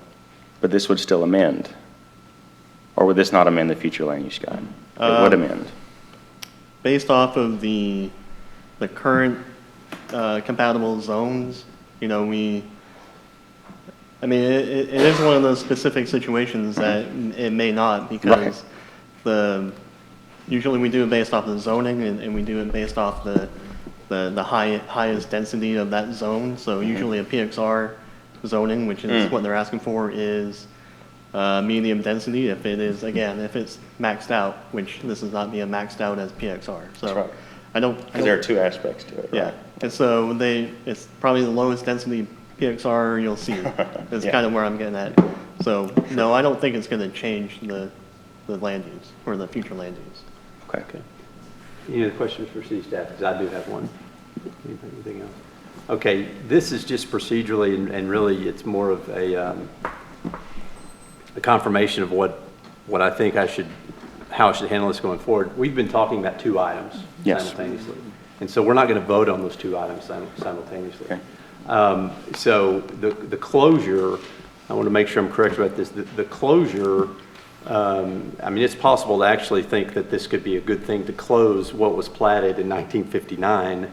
That it sounds like the terrain is not very good down there where it is. I mean, you have to wonder why a neighborhood this established has never had these lots developed. Right. But it's possible to actually vote in favor of the closure, but then not vote for the actual development, correct? Right, Because so- we're going to look at these in two different ways. Yeah, well, the approval of the closure would indicate that the streets are not in the right place they're not suitable for actual development, that if the zone change proposal is not approved, that they can lay it out, somebody can lay out a different street network in that area. But it will require replat, though, to finalize the closure. To finalize correct? it, yes. And what's the time frame to get that done? It's 6 months. Okay. 6 Is months. that statutory, or can we make that longer, or is that just a standard time frame? Oh, it's established by ordinance. Okay, so we have no flexibility there. Okay, those were the questions I was asking. Okay. But it does appear that the alignment of the road, just based on Mr. Breedlove's design, would be inconsistent, regardless of whether it was single family or multifamily. Right, the closure, right, that's what I guess what I was saying. Yes. The closure appears to be something that would be in the best interest of. Yes. That's just my opinion. Of course. No, understood. Yeah. So I wanted to make clear what we were going to do and let everybody know. We're going to vote on these separately, and the thought process going into each one is completely separate as well. So that being said, I will entertain any other thoughts or discussions or a motion for item C19-004, the closure. I would like to make a motion to approve C19-004860, closure of the right-of-way. Second. Okay, we have a motion to approve C19-004 from Ms. Whitney, a second from Mr. Reed. Any discussion? All those in favor, please say aye. Aye. Any opposed? All right, the item is approved. All right, for the actual development itself, for PD 19-027, I will entertain any discussion, comments, or a motion. I'd like to make a comment, Chair. So again, I still believe that there are two aspects to this. One is density, which I like and completely understand. The other aspect of it, it still feels like spot zoning. I think something else that I was reminded of as well is that this is the first time in close proximity that a zone change to multifamily has been requested and then denied. So, you know, my feeling is that while I like the density, I don't believe that this is consistent with the neighborhood. And so with that, I'd like to recommend denial of PD 19-027. Okay, so that's a motion. It's a motion. And second? And a second from Ms. Whitney. Okay. To make it clear to the commissioners, because we don't normally have motions to deny, a vote yes in this case would be a motion to deny. So you're not voting for the project, you're actually voting against the project by saying yes. So I wanted to make that clear. I've explained that before and then I've messed it up. So I wanted to make everybody understand exactly how that works. All right, so we have a motion from Mr. Reed, a second from Ms. Whitney to deny this item. Any discussion? I'd like to discuss an opportunity maybe to table this and look at it from a new viewpoint. I think the green belts are sufficiently large. I think if it's done properly with city guidance and input from the neighborhood, you could actually get a great development out of this, which could solve drainage problems, which would provide green belts and not lose your trees. But take a piece of dirt and do with it something with it right now that you know what's going to happen. You don't know what's going to happen in the future. You could possibly work with the city on the big drainage problems that have been going on over there for quite some time now. This is an opportunity to get those things fixed. So I think it should be tabled, another look at it, and I don't know if that's right, if that can be done, and then working with the community on this. Right, so procedurally, we're gonna vote on the motion that was made, but a vote against the motion would cause it to fail, and we would still be open for consideration for a tabling, for a motion to table. So that would be a separate motion. That's just procedurally how that would handle if commissioners wanted to move that direction. So, no, I appreciate your comment. Any other comments? Again, we have a motion that we are considering to deny this application. Any other discussion? All right, I'm going to call for a roll call vote. That's okay? Pamela Phoenix, Yay. Jimmy Reed, Yes. Beth Whitney, Yes. Blair Swaim, Yes. John Landis, Yes. Lloyd Nichols, No. and Jeb Jones. Yes. All right, the motion carries, which means the application is denied. Thank you all for being here. We're going to take a quick break. Thank you. We're going to go ahead and get started again. Thank you all for still being here and listening to everything. We try to take every case as is and certainly deliberate as best we can. The next item, I will be recusing myself, as will Ms. Whitney. So Mr. Reed will take over the side once we leave. Thanks.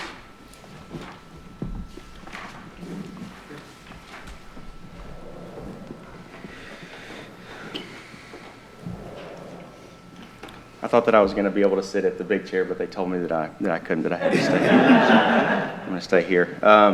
Next item that we have is PD 19-024, HP3 Tyler LLC. Ronnie? This request is split into two parts. One is a zone change request from PMXD1, that is Planned Mixed Use District 1, to Planned Mixed Use District 2. And another part would be just doing a PMXD1 site plan amendment. This is a property that's located in the northwest intersection of Cumberland Road and South Broadway Avenue. Looking at the adjacent zoning of the properties to the north and south are zoned PMXD1, and to the north is the location of Cumberland Storage Company, and to the south is an undeveloped land. The property to the west is zoned R1A and is developed with single-family homes, and the property to the east is zoned AG, which is agricultural district, and is the location of a church and also a clinic. This request would amend a part of the future land use guide that identifies as a general commercial to mixed use center. This is the aerial view of the property. The applicant is proposing a zone change from PMXD1 to PMXD2 with the site plan. Both of the requests are in the same site plan. So the first one would be the PMXD1 to PMXD2. That would be on the corner. That is the lot 42. So that would be the lot 42, and that's going through the zone change from PMXD1 to PMXD2. And that is to allow for a 4-story medical office building with a structured parking facility. And also there would be a PMXD1 site plan amendment that would be the lot 43, and that is to just change the driveway access to the Cumberland Road to accommodate the parking structure on lot 42. In 2015, looking at the zone change request of the past, a PMXD1 site plan was approved for the development of a 13-bed hospital with overnight stay and medical office on the lot 43. In this current site plan, as I had dictated before, it modifies the driveway access to Cumberland. And the new proposal for the PMXD2 site plan proposes a 61,000 square feet, 4-story medical office and a structured parking facility. In the setbacks for the proposed PMXD2 are 25 feet on all the sites, and with a maximum of 65 feet height building. Parking, signage, and landscaping and buffer yard would be as per the UDC. A neighborhood meeting for this case was held on September 9th, 2019, and as a result of that meeting, the site plan added a perforated screened covering over openings on the structured parking facility that's facing the residential neighborhood. Looking at the Tyler First Comprehensive Plan, the Chapter 9 Business and Economy, it supports economic growth for Tyler through medical sector expansion, and this zone change request and also the site plan amendment would identify with that aspect of the Tyler First. Of the 18 notices that were mailed, let me show you some renderings that were submitted by the applicants, and this is going to be the proposal. Out of the 18 notices that were mailed, none was received in favor and 2 in opposition to the request, with a total protest calculation of 4.51%. And the opposition stated concerns about the screening and fencing that's along the west to the residential neighborhood, going back to the site plan, and 8-foot wooden privacy fences provided, along with the type B buffer yard for minimum 15 feet buffer was provided when the building was built for the medical facility and is still in place. And the combination of the fence also with the type B buffer yard with the plantings would provide sufficient screening for from the residential neighborhood. And staff has performed a technical review of the request and finds that it is generally consistent with the approval criteria, and staff recommends approval of this zone change and also the site plan amendment. Commission, any questions for city staff? Okay, I've got a couple cards on this item. First card that I have is Mark Priestner.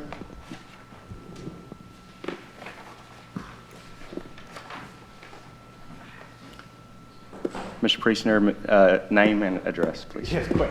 Mark Priestner, 3815 Old Bullard Road, Tyler, Texas. As Tarani was talking about, as we started looking at this development, what we're doing is it's kind of a two-parter because the existing PMXD1 that covers the existing, what's been called the South Tyler Hospital, we're not changing any of the regulations that are in place or the restrictions that were put on it.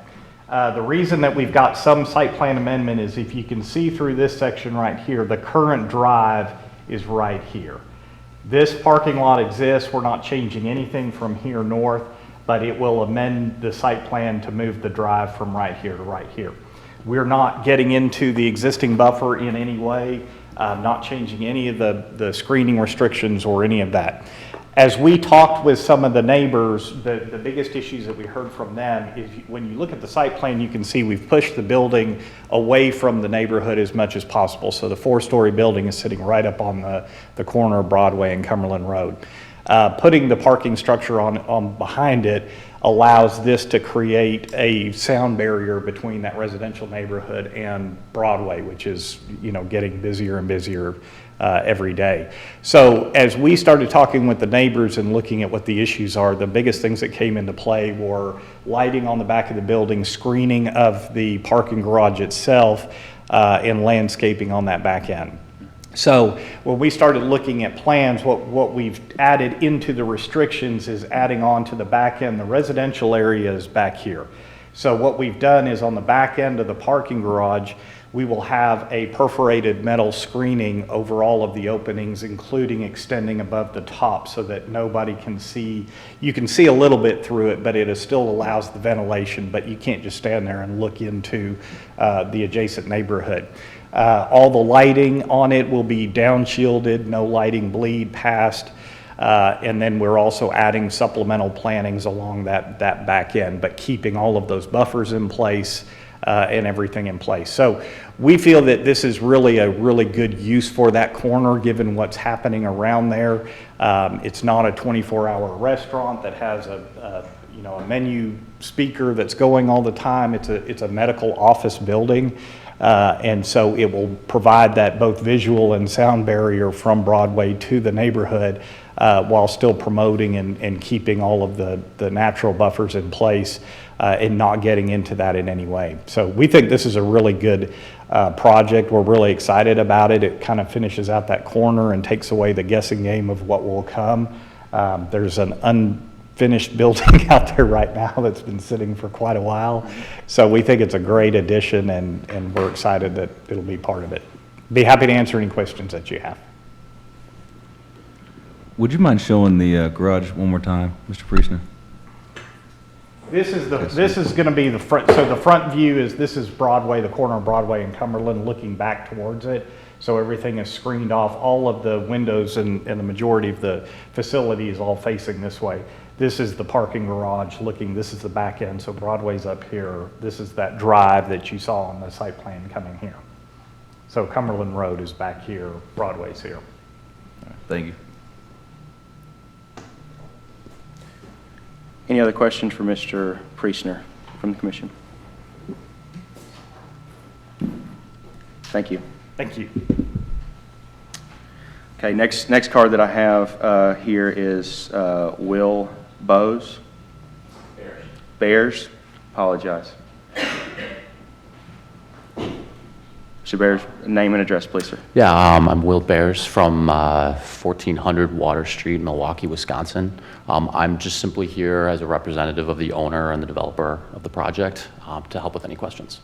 Perfect. So, any questions for Mr. Bears from the commission? Okay, thank you. Next card that I have on this item is Brian Matson. He's excused himself. He's not here. Not here. Okay. Please let the record show that Brian Matson at 6515 Rochester Way excused himself from the meeting. The next card that I have on this item is Bryce Harris.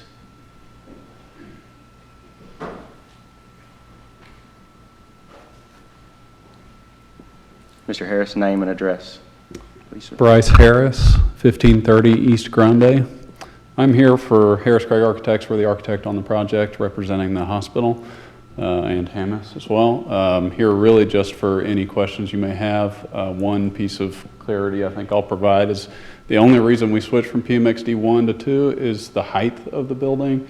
We have a maximum of 55 feet from PMXD 1. We are at 65 feet, so it's a pretty minor change, just above actually the variance that was allowed by the staff to make themselves.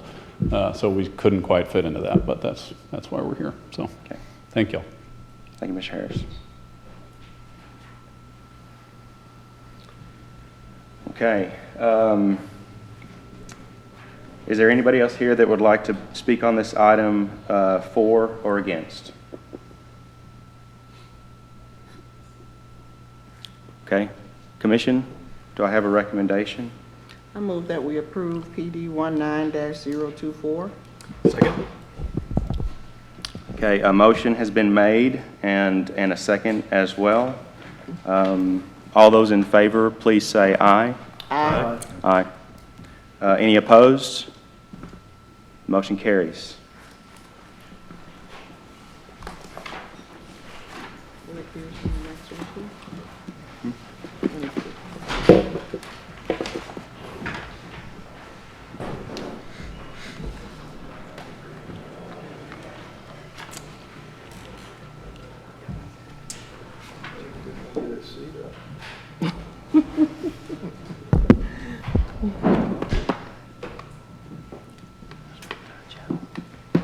Okay. Thanks, Mr. Reed. Yes.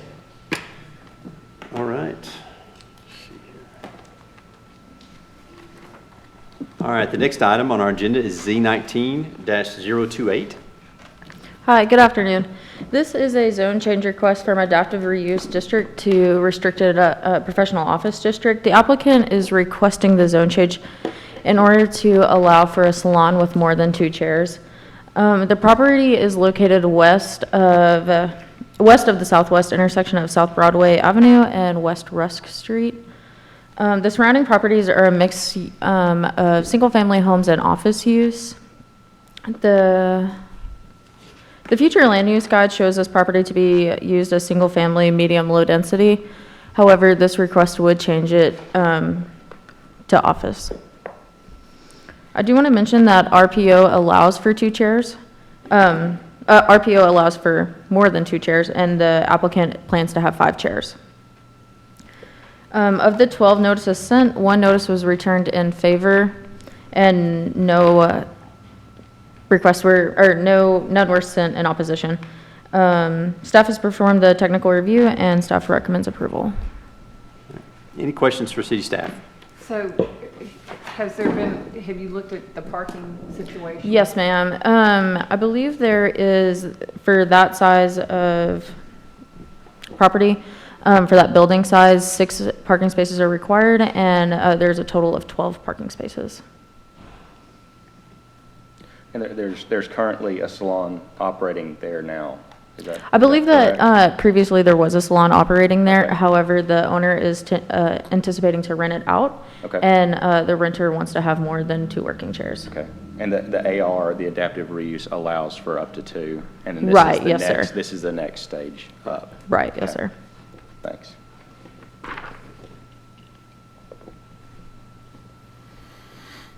Okay. All right, I don't have any cards on this item. Is there anyone here that'd like to speak on this item? Answer questions? Anybody, the applicant here? I'm the applicant. Yeah, just If you have any questions, I'll be glad. glad you're here. Yeah, just state your name and address to the record. and- I'm Pete Rudder. I live at 220 Sunny's Halo Boulevard in Bullard, Texas. Okay, just here for questions. Any questions for the applicant? Thanks for being here today. Appreciate it. Anyone else like to speak on this item for or against? All right.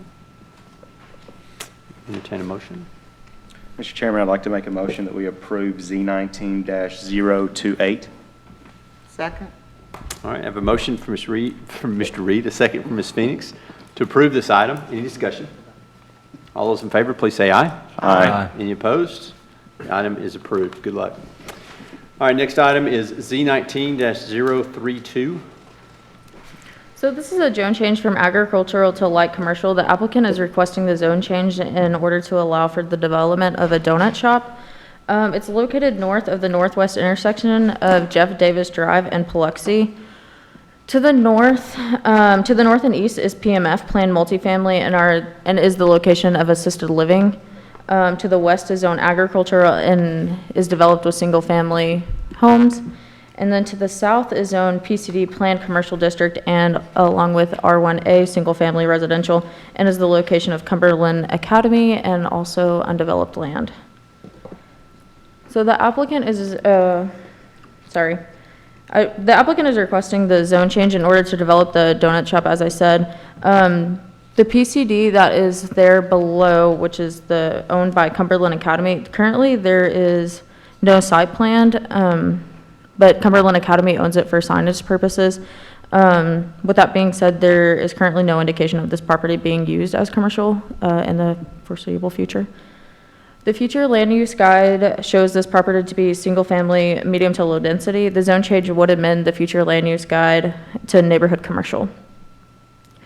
Of the 5 notices sent, 2 were returned in opposition and none were received in favor. The opposition percentage was 14.92%.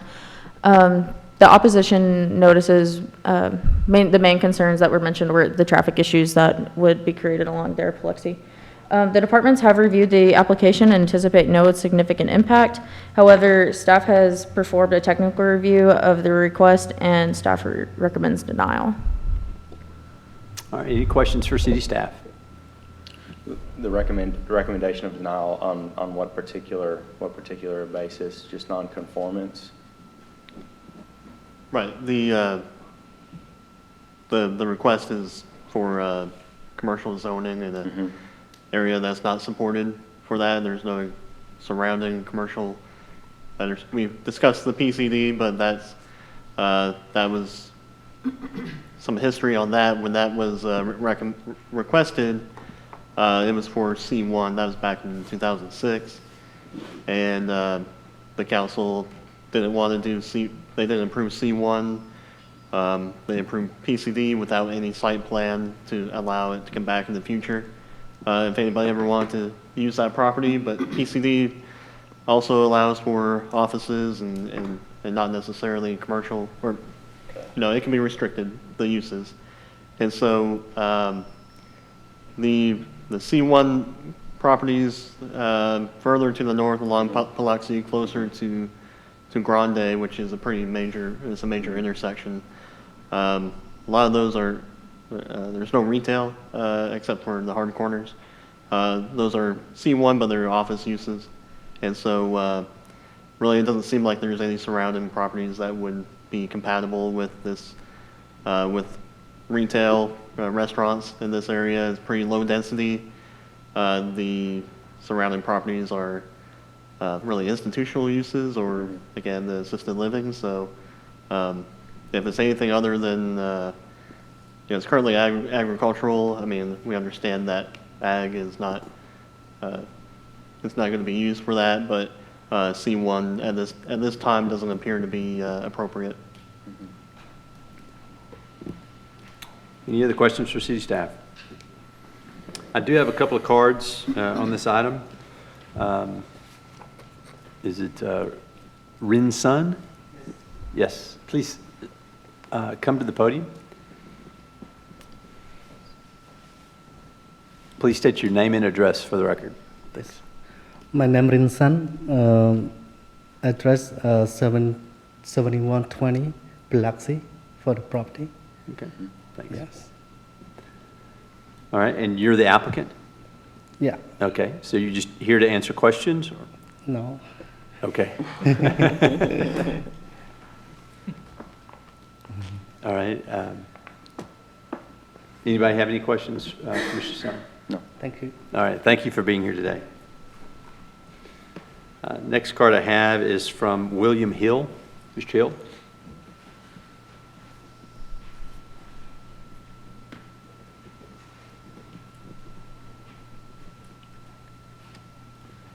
Please state your name and address to the record, Mr. Hill. William Hill, 1816 Jeff Davis Drive, directly across Biloxi from this lot that we're discussing. We have a traffic situation. Well, we had a terrible traffic situation before this fine police officer came and took a hand in it, and it's greatly reduced now. But if we put a donut shop in right there, we're going to be right back in the situation we just got out of.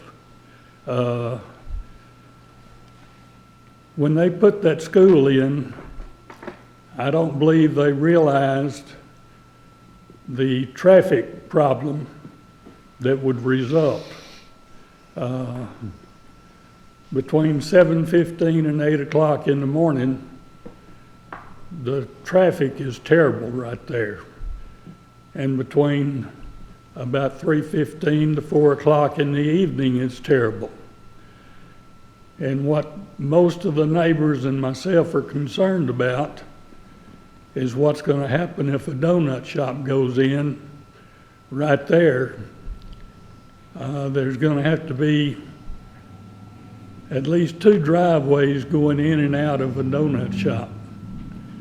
Plus, with Prestige Estates driveway right there next to it, I'm afraid we're just asking for more problems. So we appreciate your concern. Thank you. Thank you, Mr. Hill. Is there anyone else here that'd like to speak on this item for or against? So, Mr. Chairman, so his property, Mr. Hill's property is directly across here. That's It looks not. to be catty-cornered there. His name is on the list here. Okay, okay. But it's not marked as being part of the protest. Oh, I guess I thought it was. I thought it was that little red corner there. It is the corner? Yes. Oh, yours is the one that's not marked as red. You're the corner. Okay. Okay, so. Okay. Okay, so you're. Mr. Okay. Yeah. But you have not submitted something to the city saying. Yeah, yours is red. I'm talking Mr. But Hill's. Mr. Hill. Yeah, I don't good think question. Mr. Hill is. No, he's the northwest corner. Northwest corner, okay. Yeah, but he's. Okay. But So his isn't marked red. His isn't marked red, so that's not part of the protest calculation, is what Jimmy's asking, That's right? what I'm asking. Yeah. Yes, correct. And if it becomes part of it, it would be over 20%. It'd be over Okay. 20%. Okay, good. Okay. Thanks. That's all that I want to know. Yeah, I see where you're going with the question there. Okay, any other questions for city staff or anyone else who's here? I go this way every morning. Sorry for contributing to the traffic. There's no other way to go. I guess there is, but I'm curious what was done to help with the problem. Sure. State your name and address, please. My name is James McCrom, and I'm our community response unit, and this is Beat 8, which is my area. I work out of the Faulkner Station. But this has been going on. The problem actually been building over the last, this is the 5th year, because they started this school 4 years ago and added a grade level every year. So now we're at the 5th year, and they're all there with increased attendance, possibly up to 900. We're at like 728 right now there. So basically all I was able to do at the time, which has helped out tremendously, what we were having is southbound left turn on a protected arrow into the school was they were only getting 6 to 10 cars. It's about 15 seconds on a light cycle. I had the city hire an independent person or company to come out. They lengthened it at the time 15 seconds, which now allows anywhere from 10 to 15. And they're fixing to come out again Friday and try to lengthen it some more because I think we need more. What was happening is they were trying to avoid all that lengthy, all the cycles they were having to sit through because every northbound and southbound stays forever. So they were going to Jeff Davis, turning around in people's driveways, some of them in their yards, and then coming back in on Jeff Davis eastbound into the school. So when I went out there, I saw the sign up across the road for something to go in there, and I'd obviously been seeing the dirt fill in there. And I'm like, what is this? Because where's the drive going to be in the first place?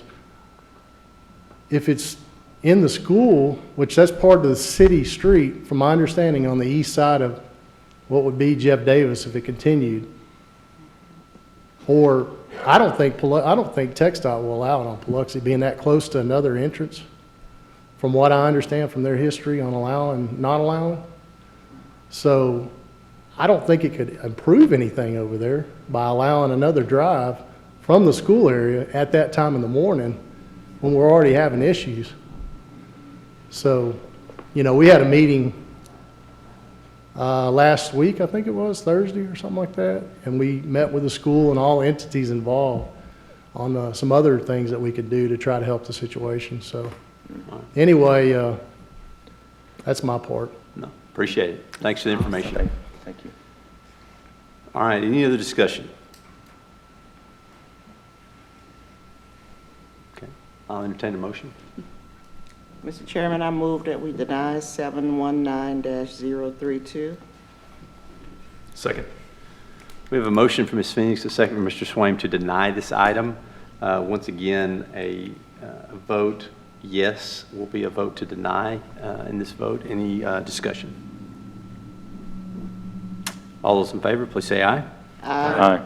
Any opposed? All right, the application is denied. Thank you for being here.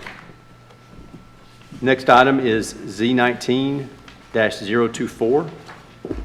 Good afternoon, Commissioners. This is a request by Salvador and Catalina Rodriguez to rezone their property from M2 General Industrial District to R1D Single Family Detached and Attached Residential District. As you can see, the property is along a road of residencies. To the north and to the south, it's residencies. To the west is an industrial property, and to the east is more residencies, currently zoned R1B. The future land use guide currently has it as single family, medium, and low density. This zone change would amend the guide to be single family, medium, and high density. The reason, and a note to that is the reason they're requesting R1D rather than R1B is because the property currently doesn't meet the setback requirements for the less intensive districts. There's about on the southern side of the property, there's only about 3 feet of space between the lot line and the current structure. And this is an existing structure, right? Yes, sir. It is. Yeah, it is to bring the property into conformance. That's the reason for their request. Because yeah, everything along the north and south of this road is currently out of legal non-conforming, and they're bringing it into conformance. So, staff has performed technical review and recommends approval of the request. Out of the 17 notices mailed, none were returned in favor or in opposition. Any questions for city staff? I do not have any cards for this item. Is there anyone here that would like to speak on this item for or against? Mr. Chairman, I'd like to make a motion to approve Z19-024. Second. We have a motion from Ms. Whitney, a second from Mr. Reed to approve this item. Any discussion? All those in favor, please say aye. Aye. Any opposed? The item is approved. All right. Ms. Reed, I think you need to recuse on this one.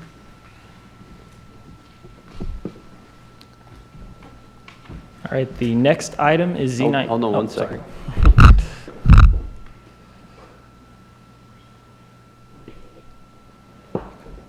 All right, let the record show Mr. Reed has left the room.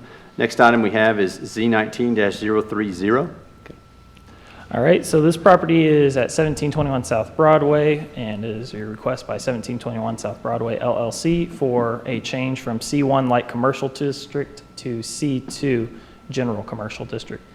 As you can see on the map, currently the properties are also 18, oh, sorry, I don't have that listed, but in any case, the area to the north is zone C2 and it is currently developed with a restaurant. I believe it is a Jack in the Box. The property to the east is C1 and it is developed with a CVS. The properties to the south are developed with light commercial uses, one of them being a DirecTV office, I believe.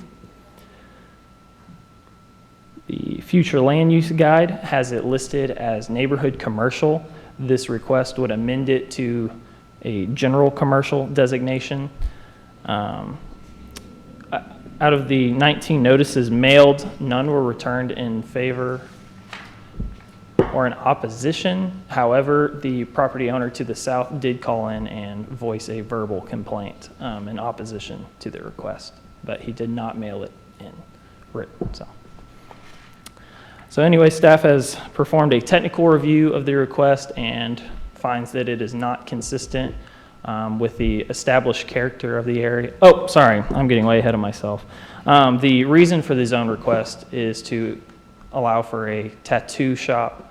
And so we've performed a technical review and found that it is not consistent with the established character, and we recommend denial. Any questions for city staff? Okay, I do have a card for this item. Jenny Breen.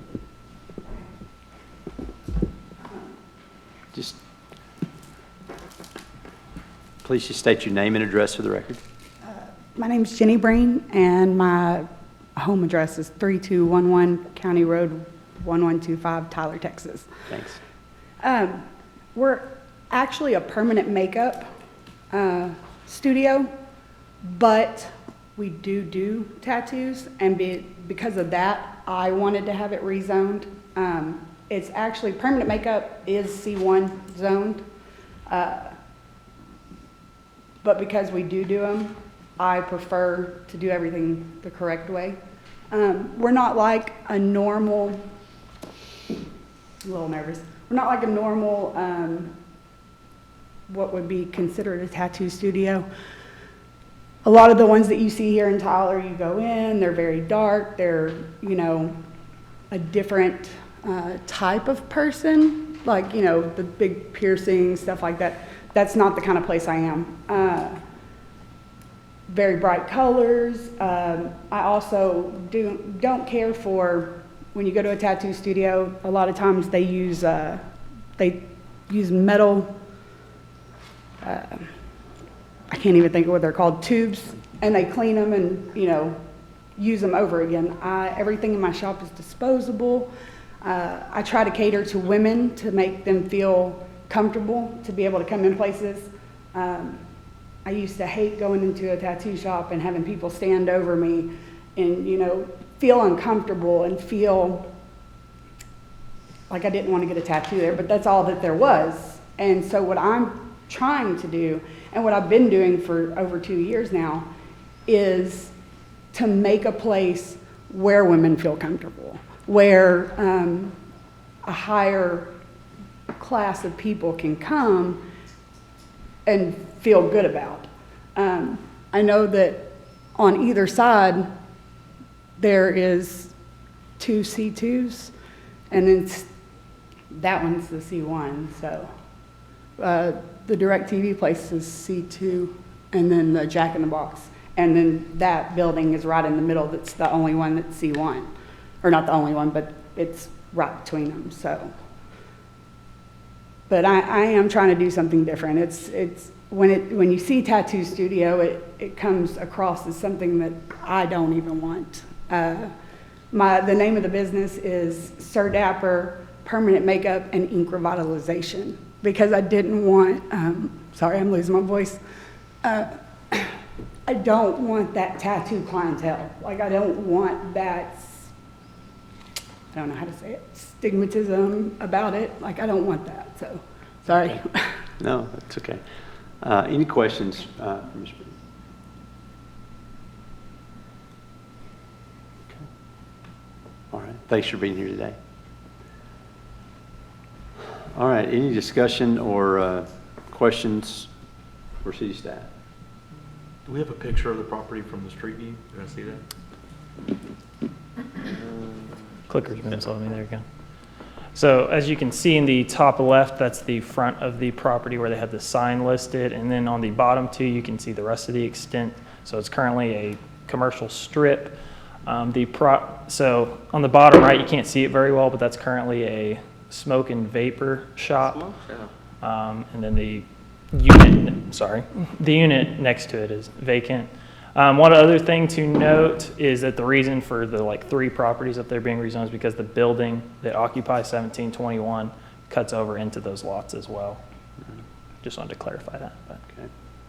Now, staff stipulated that it probably should be denied because it's out of character for the area, but there's a smoke shop right on the corner? Yes, ma'am, yeah. Is that a C2 use? No, it's a tobacco store. That's C1? That's C1. What use is it? Do you require C2 for the Jack in the Box normally?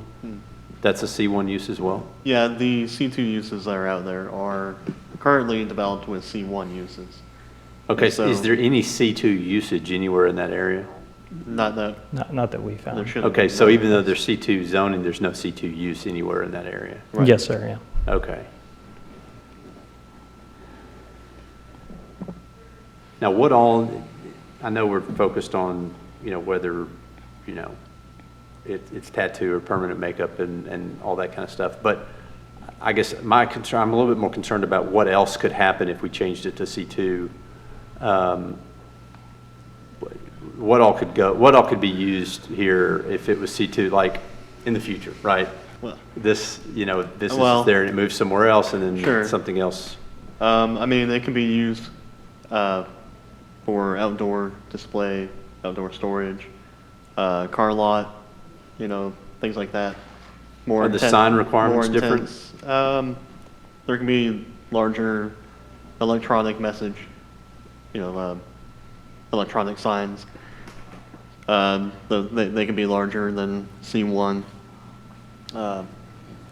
It's really, I think what we looked at is a retail area, not so much that heavy or more intense commercial area.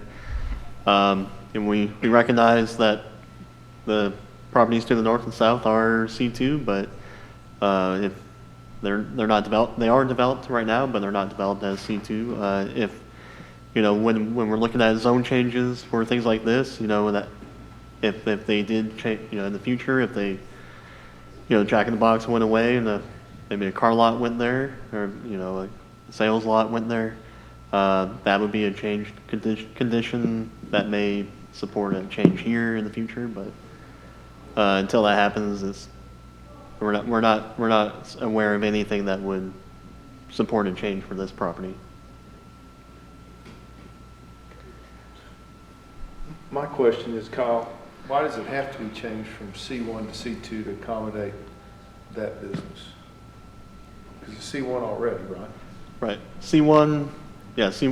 Well, the tattoo studio is limited to C2 zoning. So the C1 would allow for like a beauty shop that can that can utilize that permanent makeup or microblading or whatever. What we've said is as long as there's as part of that beauty shop or that salon kind of atmosphere, that's a use that's allowed in the C1, but the tattoo shop is something that's called out in the UDC as only being allowed in C2. Okay, so the UDC, okay, I got it now, I understand. Thank you.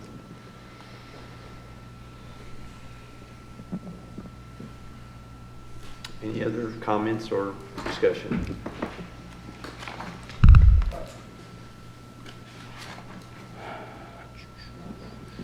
So as is currently, it could be operated, everything minus the tattoo?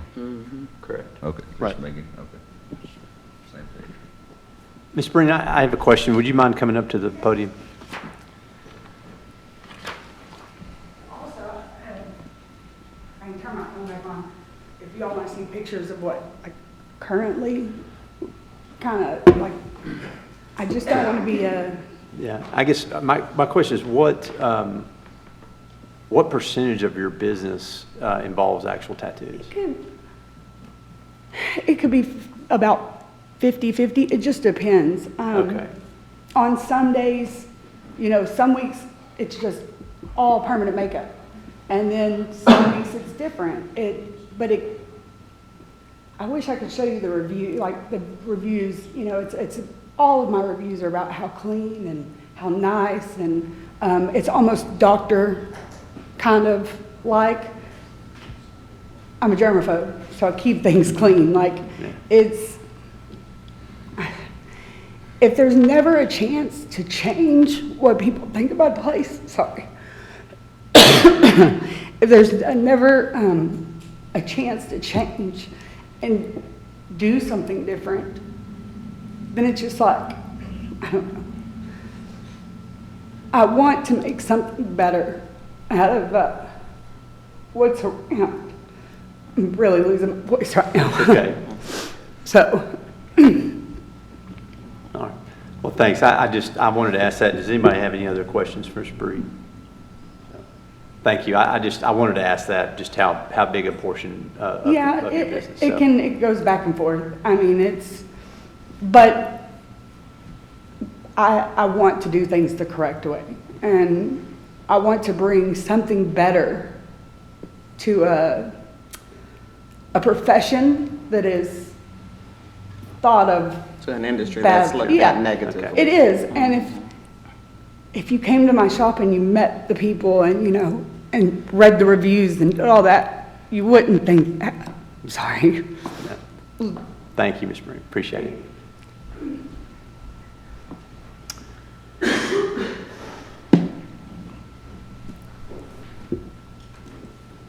Have we ever handled something like this with a special use permit?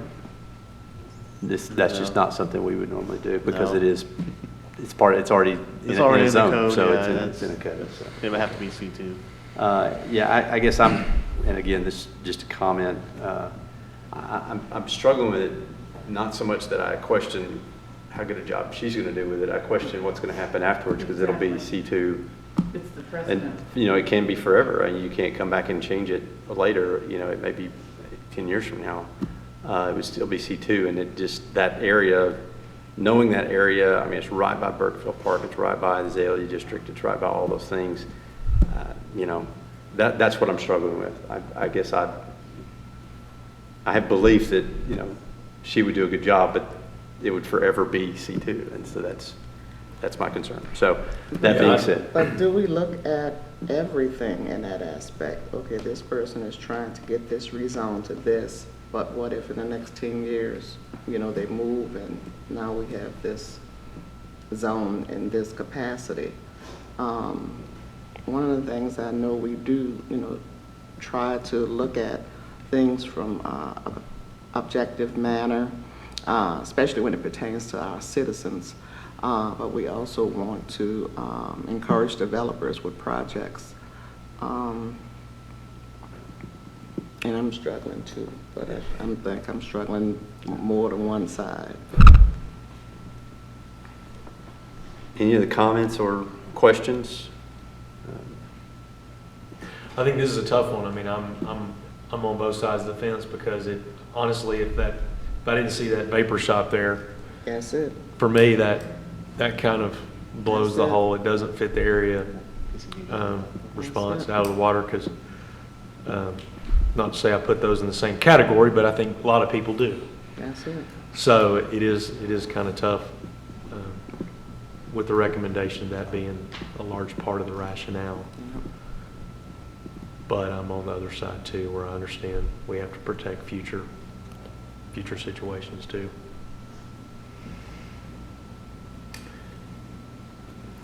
All right. So staff actually recommends denial on this. We're certainly free to do anything that the commission. I'll make a chooses motion do. to deny Z19-030. Second. Okay, we have a motion from Ms. Whitney to deny this application. Second from Mr. Swaim. Any other discussion? Can we get a roll call vote on this one too, Zach? Pamela Phoenix, No. Jimmy Reed. Oh, Beth Whitney, Aye. Blair Swaim, Aye. John Landis, Nay. Lloyd Nichols, Aye. and Jeb Jones. Aye. All right, the application is denied. We will move on to the next item. Next item we have on our agenda, I'm sorry, we need to ask Mr. Reed to return. Is he back here? Oh, no. Jimmy could be doing anything right about now.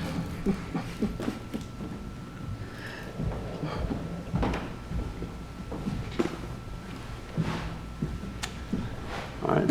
Let the record show Mr. Reed has returned to the meeting. Next item is Z19-031. All right, this property is requesting a rezoning from R1B Single Family District to C1 Light Commercial District. Did my mic get loud? The applicant is requesting the zone change to allow for commercial uses. They don't have a specific use picked out, so they just said commercial uses. So as you can see on the map, to the north of the property, it is zoned R1B, and to the east as well as the west. To the south, however, it is zoned C1, Light Commercial District. On the future land use guide, we have it listed as a mixed-use center. And one thing to note of that is if you notice the curving lines going through there, that is the future planned extension of Town Park Drive. And right now, that project is currently ranked 50th out of 173 on the capital improvements project. So that is more than 10 years out, but that is worth noting for the mindset towards our recommendation. The area around it is a mixture of undeveloped uses and single-family homes, as well as to the south, that C1 zoning is currently developed as a Family Dollar. There's the aerial. And then out of the 14 notices mailed, none were returned in favor or in opposition. Staff has performed a technical review of the request and recommends approval. Okay. Any questions for city staff? Can you go back to the aerial? Yes, sir. Okay. So the adjacent land to the south is what? A Family Dollar. It's a Family Dollar, okay. And it's zoned C1, right? Yes, sir. Okay. Is all that property? Oh, sorry. Okay, that whole Go. piece. I'm going too is quick. Family Yeah. Dollar, okay. Yeah. Yeah, yes, Can you ma'am. go back to the current zoning? Too many clicks, sorry. All right. Okay, so change, yeah. What you're seeing there, that curved area, that's the right-of-way that the city's already purchased for Town Park. And looks like Seton Street would maybe kind of loop into that at some point. But this would have frontage along that minor arterial. Yeah, that lot to the north, directly next to it on the northeast is currently owned by the city, that's right away. Okay, directly to the north there. Northeast, yes, that's why it has that diagonal, yeah, that would Okay. be the future Okay. frontage. Yeah, so this is speculative for the improvement of that town park, sounds like, okay. Yeah. Great. Could you go to the overhead one more time? Go to what, sir? The overhead Aerial. shot. Yes. I'd like to add that the applicant originally asked for C2 zoning. Okay. And we discussed it with them, and they amended their request to C1. Yeah. Okay. So you feel like C1 will, long-term, be developed along this neighborhood?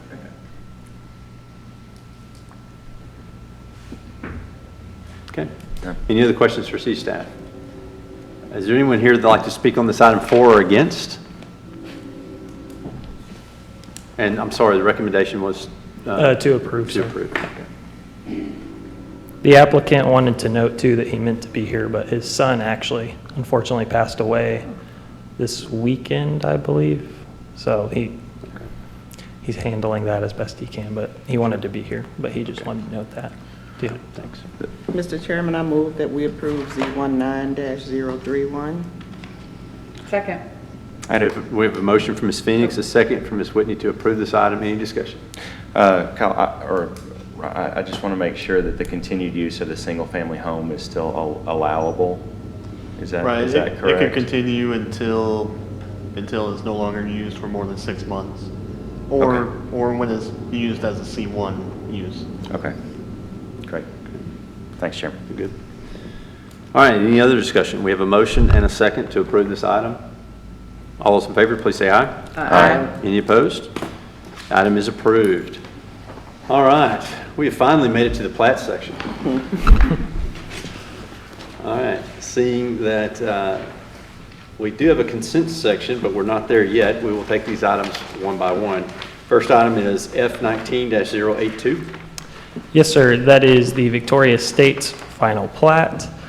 As you can see, it is located on, it's located on County Road 35. It is a 6-lot subdivision containing approximately 12 acres of land. It's north of northeast intersection of County Road 35 and County Road 492. As you can see, there's the plat. They are looking to develop the property with residential single-family homes. The property is currently in Zone 2 of the Tyler ETJ.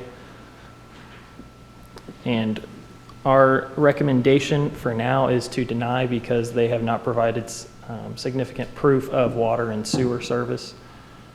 So this goes back to what we talked about originally, that normally we would handle this differently, but we need to deny Normally, this. we would have asked for a 30-day waiver, and you Okay. wouldn't even see it today, but we can't do that anymore.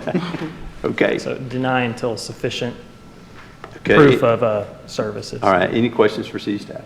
Anyone here like to speak on this item for or against? Again, the recommendation is to deny for technical reasons. Mr. Chairman, I make a motion to deny F19-082. Second. We have a motion to deny from Ms. Whitney, a second from Mr. Reed. Any discussion? All those in favor, please say aye. Aye. Any opposed? The item is denied. Next item we have is F19-081. This is a 2-lot subdivision containing 5.4 acres of land located at the northeast intersection of Spur 364 and Farm to Market Road 206. The property is currently in Zone 2 of the ETJ. There are outstanding comments that need to be addressed, including providing proof of water and wastewater, among other things. All comments have not been addressed, so staff recommends denial. Any questions for city staff? Anyone here like to speak on this item for or against? I'll entertain a motion. Mr. Chairman, I make a motion we deny F19-081. Second. We have a motion from Ms. Whitney, a second from Mr. Swain to deny this item. Any discussion? All those in favor, please say aye. Aye. Any opposed? The item is denied. Next item we have is F19-092. This is a 2-lot subdivision containing approximately 0.45 acres of land located at the northeast corner of Kalina Trail and Madeira Drive. The property is currently zoned PXR, which is Planned Mixed Use Residential District. Again, there are outstanding comments that need to be addressed, including the need of a site plan amendment. Since all comments have not been addressed, Staff recommends denial. Any questions for city staff? Is there anyone here like to speak on this item for or against? Okay. I'll entertain a motion. Mr. Chairman, I move that we deny F19-092. Second. We have a motion from Ms. Phoenix to deny this item, a second from Mr. Reed. Any discussion? All those in favor, please say aye. Aye. Any opposed? Aye. The item is denied. All right, the next item we have is F19-088. This is a 7-lot subdivision containing approximately 1.52 acres of land located east of the northeast intersection of Madeira Drive and Colina Trail. This property is currently zoned PUR, which is a planned unit residential district. The purpose of this plat is to create 7 lots with a private street. All of the comments have been addressed, and staff recommends approval of this plat. Any questions for city staff? I do have one. You said, well, PUR or PX, either way, this is a planned development. Does the plat match the planned development that was approved? Is that? Yes. They're coming back after the fact. We've already approved the planned PUR, development. yes. Okay. That's all I had. Any other questions for city staff? Anyone here like to speak on this item for or against? Recommendation was to approve? Yes. Sorry. Mr. Chairman, I make a motion that we approve F19-088. Second. We have a motion from Ms. Whitney to approve this item, a second from Ms. Phoenix. Any discussion? All those in favor, please say aye. Aye. Any opposed? The plat is approved.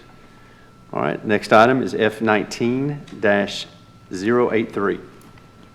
This is a 2-lot subdivision containing approximately 0.40 acres of land. It's located at the southeast intersection of Shiloh Village Drive and Shiloh Ridge Drive. The main purpose of this plat is to dedicate street right-of-way, and currently the property is zoned R1D, which is single-family detached or attached residential district. The applicant has requested a waiver for the street jog requirement, which is from the center line is 200 feet. Dedicating this right-of-way will allow for the Shiloh Ridge Drive to pass through to the lot to the east to get access point. So the Development Services Engineer has reviewed the request and recommends approval of the variance or modification to the street jog requirement as per UDC. So staff recommends approval of this plat along with the waiver. Okay, so the street jog essentially is like if you're coming from the west on this, you'd have Yeah, to turn right and then turn left The code would again. require 200 feet. For a street distance. jog, this will be closer, but it's Right. in a neighborhood, so we're Yeah, recommending there's, the variance. that Okay. street doesn't continue anywhere that it would be, that'd be an issue. So. Okay. All right, just want to be clear. I do have a card on this item. Our last card of the day, Mr. Spencer. Come talk to us. You've waited this whole time. Yeah, and I got dressed up for you guys. William Spencer, 212 West 9th Street, MHS Planning and Design. We're representing the owner on this, just here to answer any questions you guys might have. Any questions for Mr. Spencer? He waited a long time for this. Thanks for being here today. Any other questions for city staff? Anyone else here that'd like to speak on this item for or against? Mr. Chairman, I move that we approve F19-083. Is that what, do we need to state in the motion with the waiver? With the variance, I'm sorry, the variance? With the street jog With the street jog variance. Okay, thanks. All right, we have a motion. Do we have a second? Second. All right. Any discussion? All those in favor, please say aye. Aye. Any opposed? The item is approved. Good luck on your project. All right, our last section is a new section for us. Subdivision improvement plans, consent agenda. This is where we actually have construction plans. It is part of a consent agenda though, so do I have any, is there anyone here that would like to remove any of these items from the consent agenda for a specific discussion and review? That being said, does the staff recommend approval of the consent agenda? Yes, we have received the construction plans, and the Development Services Engineer has reviewed and approved them, so the staff recommends approval. Okay. The staff recommendation is approval. Anyone here would like to speak on this item for or against? Mr. Chairman, I make a motion that we approve the consent agenda. Second? We have a motion from Mr. Reed, a second from Ms. Phoenix to approve the consent agenda. Any discussion? All those in favor, please say aye. Aye. Any opposed? The consent agenda is approved. Thank you all for your work today. We are adjourned.